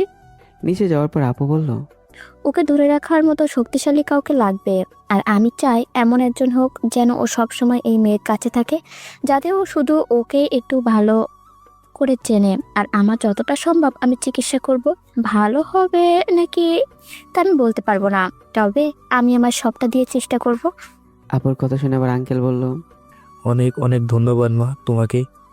আর তুমি যা বললে সেই ব্যবস্থা আমি করে ফেলবো। আচ্ছা তাহলে আমি গেলাম, শুনুন চল। সুমন আমাকে বিদায় জানিয়ে বলল, আচ্ছা ঠিক আছে, পরে কথা হবে, তাহলে এখন আমি গেলাম। ওরা যাওয়ার পর আবার আঙ্কেল বলল, এখন তাহলে আমি কি করব বলো? আঙ্কেল আমার যতটুকু করা ছিল আমি আমার সবটা দিয়ে করেছি, এখন আপনাদের যা ভালো মনে হয় তাই করেন। তোমাকে বলতেও লজ্জা হচ্ছে, কি বলবো আমি। আমি খুব বিজি মানুষ, ভাবছিলাম আমার একটা কোম্পানি আছে, সেটা আমার মেয়ে সামলাবে, কিন্তু মনে হচ্ছে মন খারাপ করবেন না আঙ্কেল, আমি আপুকে বলবো ওর সবটা দিয়ে ওরে সুস্থ করে তুলতে। তোমাকে যদি কিছু অনুরোধ করে রাখবে তো। মাফ করেন আঙ্কেল, আমি আর কিছু করতে পারবো না। তোমাকে আমি কিছু বলবো না, শুধু একটা কথা বলবো, আমার মেয়ের পাগল হোক আর যাই হোক, যদি ও কোনো মূল্যে ভালো হয়ে যায় তাহলে ওকে আমি তোমার কাছে বিয়ে দেবো। তুমি প্লিজ না করো না, শুধু আমার মেয়ের পাশে থেকেও একটু ওকে দেখিয়ে শুনে রাখবে। আঙ্কেলের কথা শুনে আমি হাসি দিয়ে বললাম, দয়া জিনিসটা খুব খারাপ, আমি চাই না এমন কিছু আমার সাথে হোক। থাক, বাদ দেন। আমি কোনো কিছুর বিনিময়ে আপনার মেয়ের পাশে থাকতে চাই না। আমি চেষ্টা করব যতটা করা সম্ভব। তবে যদি কোনোদিন আপনার মেয়ে সুস্থ হয়ে যায় তাহলে আমি চলে যাব, আর ও সুস্থ হলে বলতে পারবেন না যে আমি ওর বডিগার্ড ছিলাম। এমন কেন করলে বাবা? আমি চাই না কেউ আমার উপর দয়া করুক। বাদ দেন, আমি আমার মতো চলতে পছন্দ করি। আপনার মেয়েকে সুস্থ করার দায়িত্ব আমার, এত চিন্তা করবেন না। এ কথা বলে আমি উপরে চলে গেলাম। গিয়ে দেখি নিতু ফোনে কি যেন একা একা দেখে আসছে। আমি ওর মাথার পাশে বসে বললাম, কি করো নিতু? নিতু আমার দিকে তাকিয়ে বলল, আরে হাজবেন্ড, আপনি কখন আসলেন? আমি নিতুর মাথায় হাত দিলাম। এই তো কিছুক্ষণ আগে আসলাম। শুনছি তোমার বাবা বলল তুমি নাকি আগে খুব কান্না করছো। আপনি আমার পাশে শুয়ে আমাকে একটু জড়িয়ে ধরবেন? এই বোকা মেয়ে, এসব বলতে নেই। আর আমি তো তোমার পাশে আছি। আগে তুমি সুস্থ হয়ে নাও, পরে তুমি যা চাইবে আমি তাই করব। সত্যি বলছেন তো? সত্যি বলছি। এখন বলো, কিছু খেয়েছো কি? না, আমি এখন কিছু খাবো না। আমাকে আপনি কিছু খেতে বলবেন না, আমার ভালো লাগছে না। কেন ম্যাডাম, আপনার ভালো লাগছে না? জান, আপনি আমাকে ম্যাডাম বলবেন না, আমার লজ্জা করে। ও মা, এত লজ্জা তোমার? আচ্ছা ঠিক আছে, এখন তুমি ঘুমিয়ে পড়ো, সকালে কথা হবে। না, আমি এখন ঘুমাবো না, তবে ঘুমাতে পারি যদি আপনি আমার পাশে থাকেন। আমার অনেক কাজ আছে, আমি তোমার আম্মুকে বলছি এখানে আসতে। আপনি এখান থেকে গেলে কিন্তু আমি চিৎকার দিব বলে দিচ্ছি। আমি বলছি না, যদি পাগলামো করো তাহলে কিন্তু আমি আর আসবো না। তুমি ঘুমিয়ে পড়ো, আমি তোমার মাথার কাছে বসে আছি। নিতু আমার পায়ের উপরেই শুয়ে পড়লো। এখন আপনি আমার কপালে হাত রাখেন, আমি ঘুমাই। আচ্ছা ঠিক আছে, তুমি ঘুমিয়ে পড়ো, আমি তোমার পাশে আছি। অনেকক্ষণ হলো নিতুর পাশেই বসে আছি। ও ঘুমানোর পর আমি নিচে গেলাম। আঙ্কেল আমাকে দেখে বলল, যদি ওর পাশে থাকো তাহলে আমি মনে করি ও খুব তাড়াতাড়ি সুস্থ হয়ে যাবে। আমরা যদিও ওর পাশে সারাদিন বসে থাকি তাহলেও ঘুমাতে চায় না, আর তুমি অল্পতেই ও ঘুমিয়ে গেল। আমার আম্মা আমাকে সবসময় বলতো কি জানেন, একটা মানুষ যতটাই খারাপ হোক, যদি সে সবার কাছ থেকে ভালোবাসা পায় তাহলে সে অতি শীঘ্রই সুস্থ হয়ে যায়। আর নিতুর ক্ষেত্রেও ঠিক তাই। যদি ও সঠিক মানুষের দেখা পায় বা ভালো কিছু ওর সাথে হয় তাহলে ও খুব তাড়াতাড়ি সুস্থ হয়ে যাবে। আমার মেয়ে যদি সুস্থ হয়ে যায় আমি কথা দিচ্ছি ওকে তোমার কাছে বিয়ে দিব, একদম সারা জীবনের জন্য ওর বডিগার্ড বানিয়ে দেব। ভুল বললেন আপনি। আপনার মেয়ে যেদিন একেবারে সুস্থ হয়ে যাবে সেদিন আমি চলে যাব, আর তখন আমার কাজও শেষ হয়ে যাবে। পারলে আমার জায়গায় তখন নতুন একটা বডিগার্ড বানিয়ে নেবেন। এখন আমি চলে গেলাম, যদি কোনো দরকার হয় আবার বলবেন। এই কথা বলে আমি বাসা থেকে বের হয়ে গেলাম। বাসায় গিয়ে শুনে আমার বিয়ের কথা হচ্ছে। সবাই বলছে না, বলতে হবে, মেয়েটা আসলেই সুন্দর। আমি ভেতরে যেতে আমাকে দেখে সবাই কথা বলা বন্ধ করে দিল। আমি তো যা শোনা শুনেই ফেলেছি। এজন্য আমি চুপচাপ আম্মুর পাশে গিয়ে বসলাম। আমাকে দেখে আম্মু বলল, কিরে বাবা, কখন আসলি? এই তো আম্মু, কিছুক্ষণ আগেই, যখন তোমরা বলা বলি করছিলে যে মেয়েটা খুব সুন্দর। তুই কি সবকিছু শুনে ফেললি? সব কিছুই শুনেছি। এখন কাহিনী কি তাই বলো। আসলে বাবা, আমরা তোর জন্য মেয়ে দেখছি। মেয়েটা কিন্তু হাসপাতালে ডাক্তার। তা আমি কি করব? আর 2 দিন হলো না ভাইয়া বিয়ে করেছে, এর মাঝে তোমরা আমাকে নিয়ে টানাটানি শুরু করেছো। এটা কিন্তু ঠিক না। বাবা, মেয়েটা কিন্তু খুব ভালো, চাইলে তুই কথা বলতে পারিস। আমি এখন বিয়ে করব না, আর এসব নিয়ে তোমাদের আলাপ করারও দরকার নেই। আমি সোফাতে করে চুপচাপ রুমে চলে গেলাম। আসলে আমি তো আগে বিয়ে করতেই চাইছি না, এখনও তো নিজের লাইফটা তৈরি করতে পারলাম না, আর এর মাঝে আবার বিয়ে করব? এটা কিভাবে হতে পারে? যাক, এসব কথা বাদ দেই। সকালে আবার তৈরি হয়ে নিতুদের বাসায় গেলাম। এখন আমার কাজ একটাই, সেটা হলো নিতুকে সুস্থ করে তোলা। দেখতে দেখতে আজকে 1 মাসের মতো চলে গেল। এই 1 মাসে এমন এক পরিস্থিতি তৈরি হয়েছিল যে নিতু আমাকে ছাড়া তেমন কাউকে দেখতেই পারতো না। তবে সুমনের বড় বোন বলল যে এখন আমি মনে করি নিতু মোটামুটি সুস্থ হয়ে যাবে। আপুকে জিজ্ঞাসা করেছিলাম যে সুস্থ হয়ে যাবে কিনা। আপু বলল হ্যাঁ, বিশ্বাস আছে, আর এই কয়দিন সেখানে থেকে ওকে দেখবে। আপুর কথা শুনে আমি খুব খুশি হয়েছিলাম। তবে আজকে আমার চাকরির শেষ দিন। যদি নিতু ভালো হয়ে যায় তাহলে আমার আর এখানে থাকতে হবে না। আজকে একটু লেট করে নিতুদের বাসায় গেলাম। গিয়ে দেখি সুমনের বোন বসে বসে কি যেন পরীক্ষা করছে। আপু আমাকে দেখে বলল, কে রে, আজকে এত লেট যে হলো? আপুর অবস্থা কি? সবকিছু এখন মোটামুটি ঠিক আছে। ঠিক থাকলে ভালো। এই কয়েকদিনে তুমি একটু ওর খেয়াল রাখবে। আমি আজকের পর থেকে আর আসবো না। কি বলিস এসব? আসবি না মানে? হ্যাঁ আপু, আমি আর আসবো না। নিতুর বাবা বলেছিল যে ওনার মেয়ে সুস্থ হলে আমাকে বিয়ে করবে, কিন্তু আপু আমি এমনটা করব না। আমি চাই নিতু সুস্থ হলে যেন আমাকে না মনে রাখে। এতে আমি বেশ খুশি হব, আরও একটা নতুন জীবন উপভোগও করতে পারবে। আমার কথা শুনে আপু আমার হাত ধরে বলল, তুই যাই বলিস ভাই, আমি এই তো সবাইকে ভুলে যেতে পারে, কিন্তু তুই যে এতদিন ওর পাশে ছিলি এই কথাও কখনো ভুলতে পারবে না। তুই চলে গেলে কি হবে? যদি ও সুস্থ হয় তাহলে একদিন ঠিকই তোরে খুঁজে বের করবে। যদি এমনটা হয় আপু, সেদিনটা আমার কাছে খুব খুশির হবে। তুই এখন একটু রুম থেকে বের হবি? নিতু এখন ঘুমাচ্ছে, দেখিস আবার ওর ঠোঁটে কিস করিস না, তাহলে কিন্তু উঠে যাবে। ধুর আপু, তুইও না কি যে বলিস। আপু যেতে আমি নিতুর হাত ধরে পাশে বসলাম। কি সুন্দর ঘুমাচ্ছ। আমি নিতুর কপালে চুমু দিয়ে বললাম, ভালোবাসা জিনিসটা আসলেই খুব আজব। তবে ফারিয়ার একটা কথা আমার এখনো মনে পড়ে, যে ভালোবাসা ব্যাপারটা আসলেই রহস্যময়। 1,47,000 বর্গমাইলে 20 কোটি মানুষের মাঝে আমার কেবল আপনার জন্যই মন থেকে ভালোবাসার অনুভূতি আসে। এর চেয়ে অদ্ভুত আর কি হতে পারে? এই কথা মনে হলে সত্যিই মনের ভেতরে আলাদা একটা অনুভূতি চলে আসে। তবে একটা কথা কি জানো, তোমাকে অনেক অনেক মিস করবো নিতু। আমি আজকে চলে যাচ্ছি, তবে আমার বিশ্বাস তুমি একদিন আমাকে খুঁজে বের করবে, আর আমি সেই অপেক্ষায় থাকবো। প্লিজ তুমি এমনটা করবে না যে আমাকে বলে কি আবার নতুন কাউকে বডিগার্ড রাখবে। আমি ইচ্ছে করলে তোমার বাবার কথা শুনে এখানে থেকে তোমাকে বিয়ে করতে পারতাম, কিন্তু এটা অন্যায় হয়ে যাবে। তোমার মতামতের বিরুদ্ধে আমি কিছু করতে চাই না। একটা কথাই শুধু বলতে চাই, যেখানেই থাকো ভালো থাকো, সুস্থ থাকো। তবে নিতুকে ছেড়ে যেতে আমার কোনোভাবে ইচ্ছে করছে না।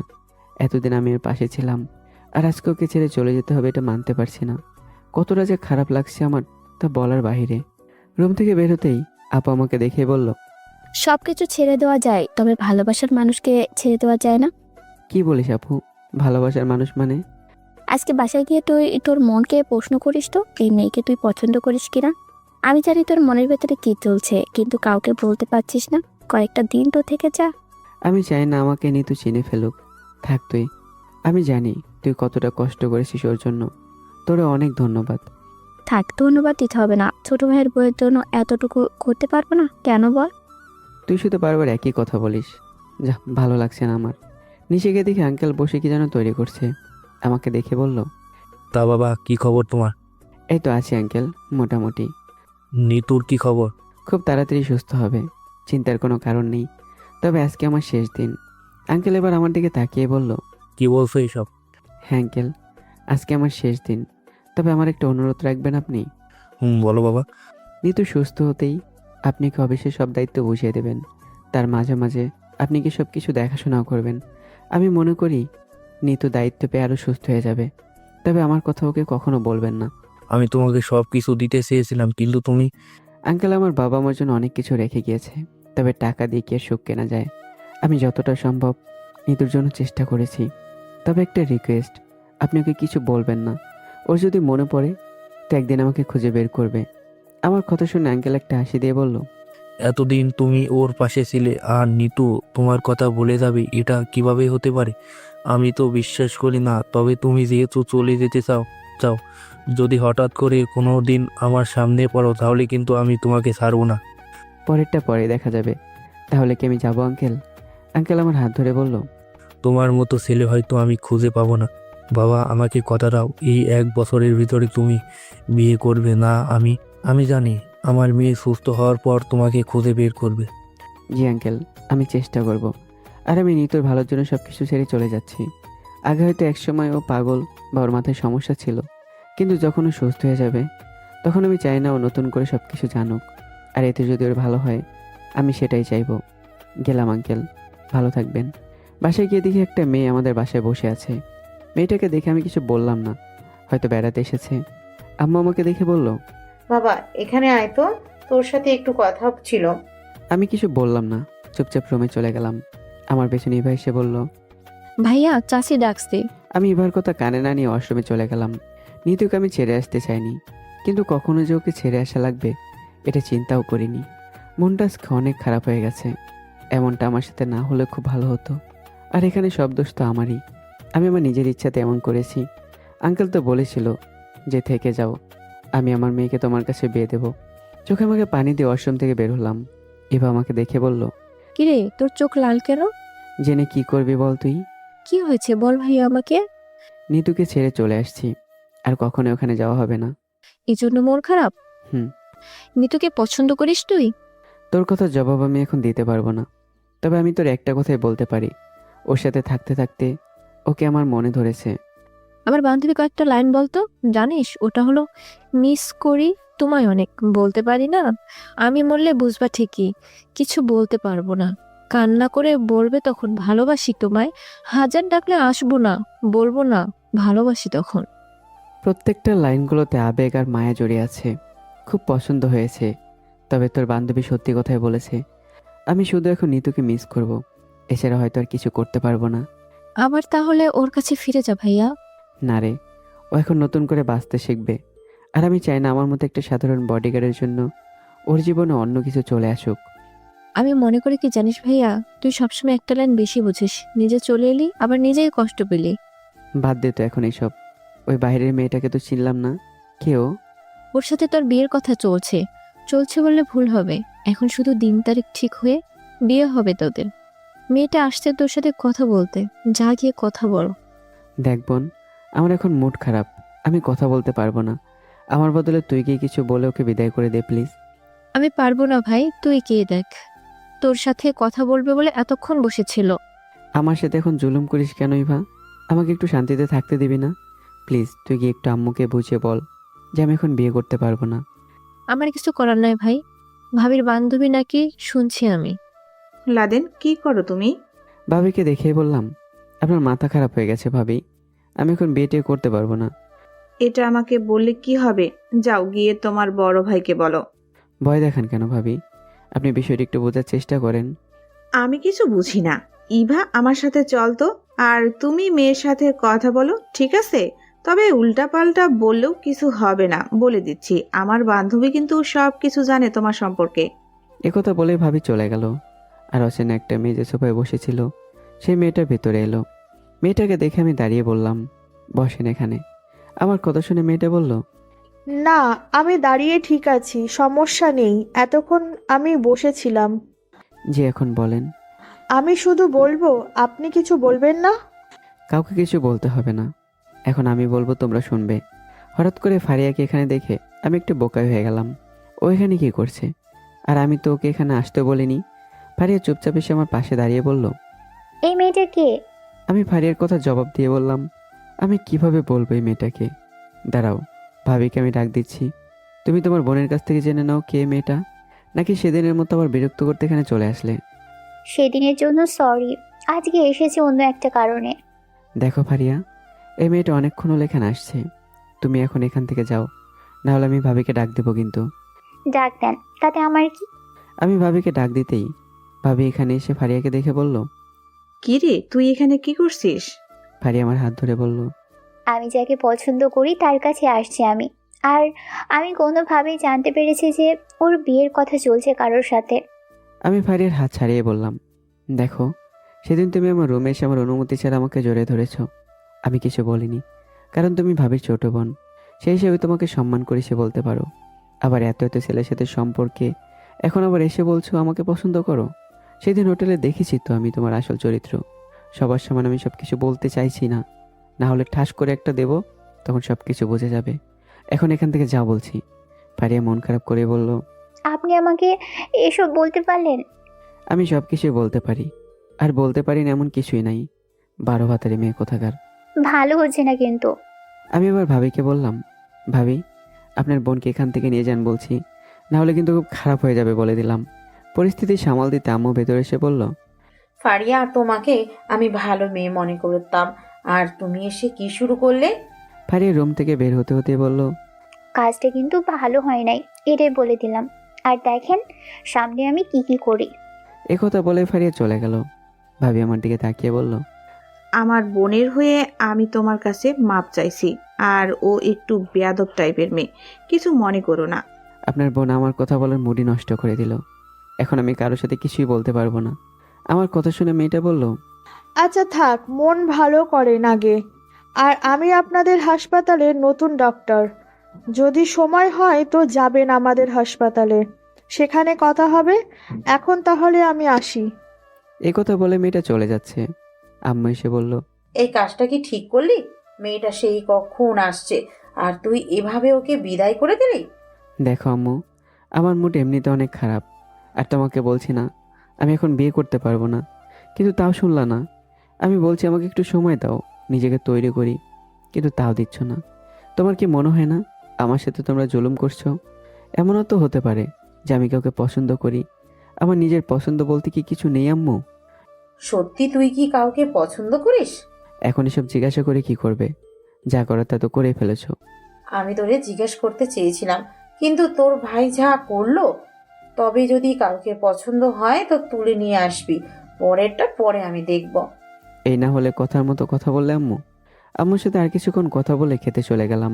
দেখতে দেখতে আজকে আরও একটা মাস কেটে গেল। আমি একদিন সুমনের বোনকে জিজ্ঞাসা করেছিলাম যে নিতু কি সুস্থ হয়েছে। উত্তরে আপু শুধু বলেছিল, তুই বিশ্বাস করবি না ভাই, নিতু আমার প্রথম রোগী, যাকে আমি একেবারে সম্পূর্ণ সুস্থ করতে পেরেছি।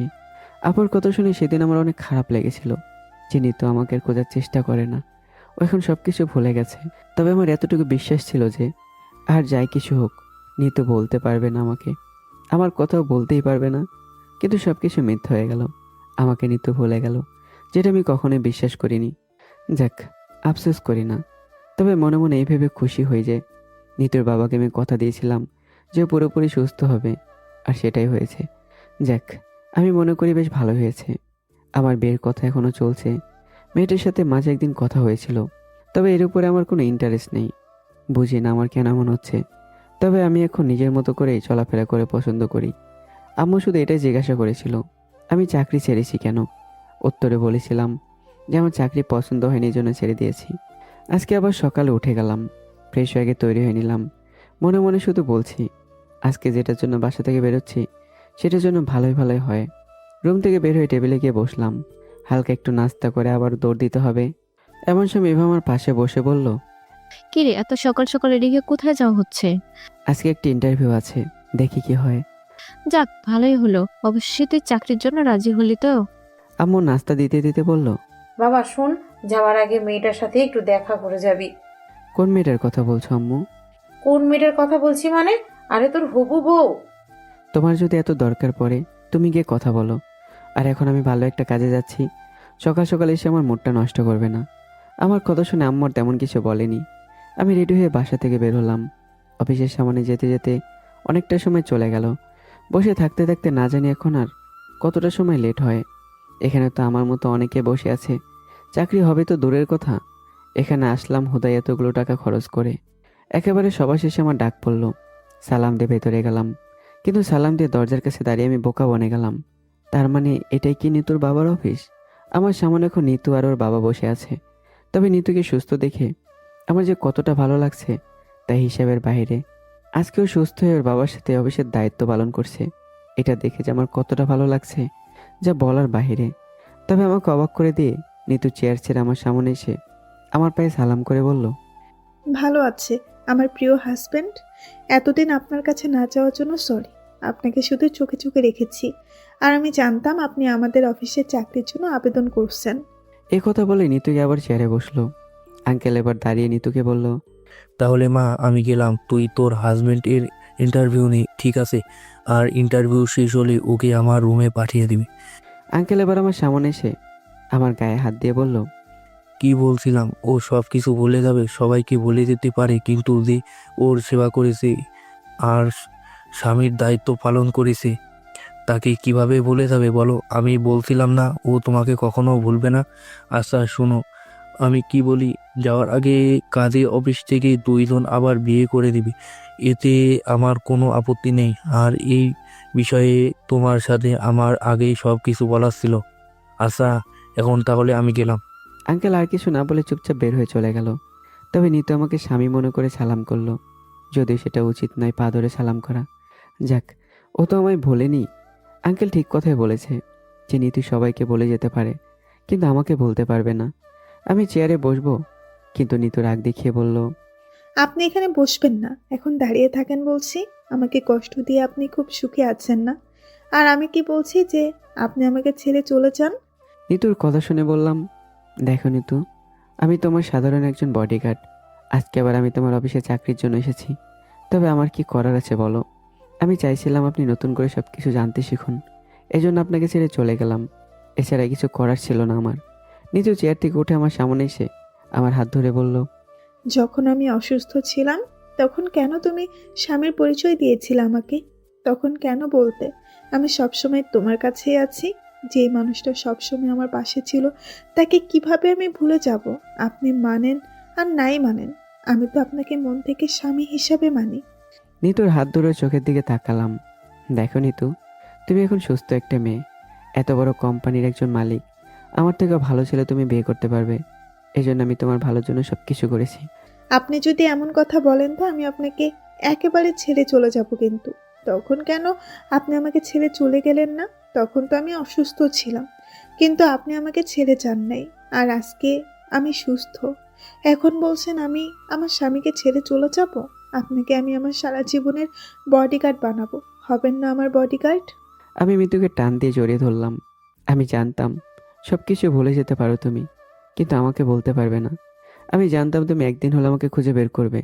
আমি কি তোমাকে ছেড়ে এতদিন সুখে ছিলাম?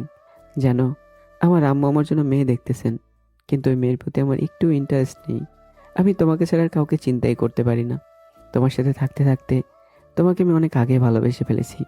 আমি তোমাকে ছাড়তে পারবো না নিতু, অনেক ভালোবাসি তোমাকে আমি। নিতু আমার বুকের ভিতরে মাথা ডুবিয়ে কান্না করতে করতে বলল, আপনাকে এক নজর না দেখে আমি থাকতে পারি না। আপনি জানেন আমি আপনাকে কতটা ভালোবাসি। প্রতিদিন আমি আপনার বাসার সামনে গিয়ে আমি আপনাকে দেখে আসি। আর আজকে আমি এই দিনটার জন্য অপেক্ষা করছি, আমাকে আবার আপনি বিয়ে করবেন। আমি আপনাকে মন প্রাণ থেকে স্বামী হিসাবে মানি। করবেন কি আমাকে বিয়ে? আমি নিতুর চোখের পানি মুছে দিয়ে ওকে কোলে তুলে ওর ঠোঁটে চুমু দিয়ে আবারও বললাম, ভালোবাসি তোমাকে, অনেক অনেক ভালোবাসি। আজকে তোমাকে আমি কাছে পেয়েছি, কিভাবে ছেড়ে দেবো বলো? চলো, আমি আজকে তোমাকে বিয়ে করে আমাদের বাসায় নিয়ে যাব। আচ্ছা, আগে আমাকে কোল থেকে নামান, আমরা কিন্তু অফিসের ভেতরে আছি। তো কি হয়েছে? আমি আমার বউকে কোলে নিয়েছি, তাতে কে কি বলবে এগুলো দেখে আমি কি করব? এতদিন আপনার মনে ছিল না আমার কথা, আর আজকে মনে হয়ে গেছে না? জান আপনি, আপনার উপর আমার অনেক রাগ আছে। আমি তো তোমার ভালোর জন্যই করছি না বলো? আমি তোমার মাথা ফাটাবো, আমাকে নিচে নামান বলছি। নিতুকে নিচে নামিয়ে বললাম, চলো আমরা কাজে অফিসে যাই। করবে কি তুমি আমাকে বিয়ে? নিতু আমার হাত ধরে বলল, তাড়াতাড়ি চলেন, আমার আর সহ্য হচ্ছে না। আমি নিতুর হাত ধরে আঙ্কেলের রুমে গিয়ে ওনাকে সালাম দিলাম আর বললাম, আমাদের জন্য দোয়া করবেন, আজকে আমরা বিয়ে করতে যাচ্ছি। আঙ্কেল আমার মাথায় হাত দিয়ে বলল, এখানে আমার কোনো আপত্তি নেই। আমি তো তোমাকে আগেই বলছিলাম এই কথা, কিন্তু তুমি শোনো নাই। ওকে তোমার বাসায় নিয়ে যাও, তোমার পরিবারের বাসায় তো তোমাদের মেনে নেবে। এই নিয়ে আপনার কোনো কিছু চিন্তা করতে হবে না। আর মেনে নেওয়ার কি আছে?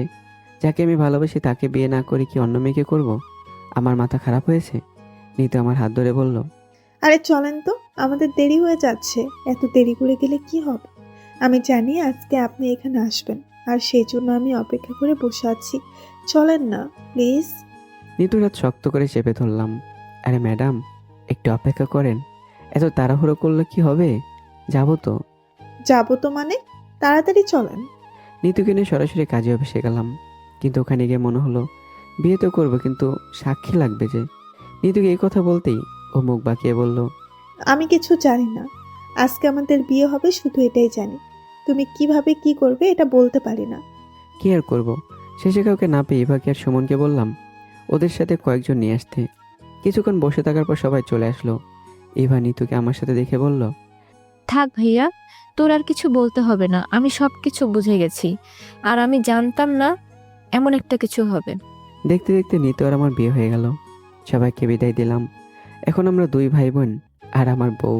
কাজে অফিস থেকে বের হয়ে ইভাকে বললাম, ইভা, তাহলে এখন আমরা কি করব? আমি কি জানি, তবে চল বাসায় যাই, দেখি সবাই কি বলে। নিতু আমার হাত শক্ত করে ধরে বলল, সবাই আমাদের মেনে নিবে তো? তুমি তো জানো এতদিন আমার সাথে কি হয়েছিল। তোমাকে আমি বিয়ে করেছি একটু সুখের আশায়। আমি নিতুর হাত ধরেই বললাম, যেখানে আমার বইয়ের সম্মান থাকবে না সেখানে আমার আবার কিসের সম্মান? আর আমি তোমাকে বিয়ে করেছি কি কষ্ট দেওয়ার জন্য? পাগলি মেয়ে। এখন চলো বাসায় যাই। আমরা তিনজন মিলে বাসার সামনে চলে গেলাম। দরজার সামনে কলিং বেল দিয়ে দাঁড়িয়ে আছি, জানি না আম্মু এখন কি বলে। আর নিতু তো ভয়ে আমার পিছনে দাঁড়িয়ে আছে। আম্মু দরজা খুলে দিয়ে বলল, কি বাবা, তো চাকরি হয়েছে? আম্মু চাকরি হয়েছে কিনা বলতে পারবো না, তবে যিনি অফিসের বস তাকে তুলে নিয়ে আসছি। মানে?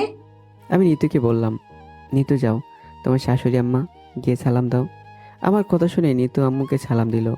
আম্মু তো বোকার মতো আমাদের দিকে তাকিয়ে আছে। আমি আম্মুকে জড়িয়ে ধরে বললাম, সেদিন না বললে যাকে পছন্দ করি তাকে বিয়ে করে নিয়ে আসি, পরেরটা পরে তুমি দেখে নেবে। আমি যার বডিগার্ড ছিলাম তাকে বিয়ে করে নিয়ে আসছি আম্মু। এখন বলো বৌমা পছন্দ হয়েছে কিনা? আম্মু আমাকে সরিয়ে নিতুর হাত ধরে বলল, সুন্দর আছে, আমার খুব পছন্দ হয়েছে। তবে তোর ভাইকে কি বলে বুঝাবো? আম্মুর কথা শুনে নিতু বলল, আম্মু, ভাইয়ার রুমটা দেখিয়ে দেন, আমি গিয়ে কথা বলছি। তোমার মাথা খারাপ হয়ে গেছে? জানো ভাইয়া কতটা রাগী মানুষ। তো কি হয়েছে? আপনার সাথে রাগ দেখাতে পারে, কিন্তু আমার সাথে এমন করবে না। আম্মু, আমি যাব। আম্মু আবার নিতুর হাত ধরে বলল, চল ভিতরে, পরে সব কিছু দেখছি। কিছুক্ষণের ভেতরে সবাই জেনে গেছে যে আমি বিয়ে করে বউ নিয়ে আসছি। ভাইয়া তো রেগে সোফায় বসে আছে, কিছু বলছে না। নিতু শুধু আমার হাত শক্ত করে ধরে আছে। তবে চাচি আমাদের কাছে এসে বলল, যা হয়েছে বেশ ভালোই হয়েছে। ছেলে মেয়েরা পছন্দ করে বিয়ে করেছে, এতে কোনো আপত্তি নেই আমাদের। আর ওর যার সাথে বিয়ের কথা চলছিল সেই মেয়েকে আমি বুঝিয়ে বলবো না, কারোর কোনো চিন্তা করতে হবে না। চাচির পিছনে ভাবিও বলল, যা হয়েছে ভালোই হয়েছে। ওরা যদি সুখে থাকে তো এখানে আমাদের আর কি বলার আছে? যাক ভালোই হয়েছে। অবশেষে সবাই আমাদের মেনে নিল। নিতু আমার রুমে গিয়েই লম্বা হয়ে বিছানায় শুয়ে পড়ল। যা একটু ভয় পেয়েছিলাম সেটা মনে হয় চলে গেছে। তবে যাই হোক, সবাই তো আমাদের মেনে নিয়েছে, এর থেকে খুশির খবর আর কি হতে পারে। আমি নিতুর পাশে বসে বললাম, নিতু তুমি তো কোনো কাপড় চোপড় আনোনি, পরবে কি? নিতু আমাকে টান দিয়ে উপরে ফেলে বলল, কেন? তোমার শার্ট প্যান্ট পরবো? না, তোমার বাবাকে বলো কাউকে দিয়ে পাঠিয়ে দিতে। সে বলবো না, আপনার বলতে হবে না। আমরা দুজন কথা বলছিলাম, এমন সময় বাইরে থেকে ইভা ডাকছে। দরজা খুলে বললাম, কি হয়েছে বল। ইভা বলল, ফারিয়া নাকি আমার বিয়ের খবর শুনে দেখতে এসেছে। আমি ইভাকে রুম থেকে বের করে দিয়ে বললাম, আমাদের এখন বিরক্ত করিস না তো, মনে হচ্ছে যেন এতক্ষণ যুদ্ধ করে আসছি। এখন একটু ঘুমাবো, যা তুই। দরজা বন্ধ করে নিতুকে জোরে ধরে বললাম, তুমি আমার জীবনে আসার আগে ভাবে ছোট বোন আমাকে প্রপোজ করেছিল, কিন্তু ওর মতো 12 ভাতারি মেয়ে আমি আর দেখিনি জীবনে একটাও। আমাকে বিয়ে করতে উঠে পড়ে লেগেছিল। তুমি কিছু বলো নাই তো? আরে ওর মতো পাগল মেয়েকে হ্যাঁ বলে কি আমি বিপদে পড়বো? আচ্ছা, তুমি এখন ঘুমাও, আমি গোসল করে আসছি। আচ্ছা যাও, তবে রুম থেকে বের হয়ে না। ইভাকে বলে দিলে ওর কাপড় তোমাকে দেবে। নিতু ওয়াশরুমে চলে গেল আর আমি শুয়ে ঘুমিয়ে গেলাম। রাতে নিতু লাইট বন্ধ করে আমার গলা জড়িয়ে ধরলো, আর পরে বাকিটা ইতিহাস হয়ে গেল। সকাল উঠেই দেখি নিতু গোসল করে রেডি হচ্ছে। ওকে দেখেই বললাম, কি ব্যাপার, এত সকাল সকাল আবার কোথাও যাবে নাকি? আজকে আবার অফিসে যেতে হবে, কিছু দরকারি কাজ আছে। মাথা খারাপ হয়ে গেছে তোমার? কালকে আমরা বিয়ে করেছি আর আজকে? কিচ্ছু করার নেই, যেতে হবে। যেতে হলে যাও তুমি, আমি কিছু বলবো না। দেখো আম্মু তোমাকে যেতে দেয় কি না। এমন করেন কেন আপনি? আপনি না আমার বডিগার্ড, আপনি এখন সবকিছু সমাধান করে দিয়ে যান। আমি পারবো না, তুমি যাও। নিতু বিছানায় বসে আমার গলা জড়িয়ে গালে চুমু দিয়ে বলল, প্লিজ, আমার লক্ষ্মী জামাই, এমন করবেন না। যাবো আর আসবো শুধু, আর কিছু কাপড় নিয়ে আসবো বাসা থেকে। ইভা, ইভা। ইভা আমার ডাক শুনে ভেতরে এসে বলল, আমার সামনে ভাবিকে জড়িয়ে ধরা লাগে? ছাড় এখন কুত্তা।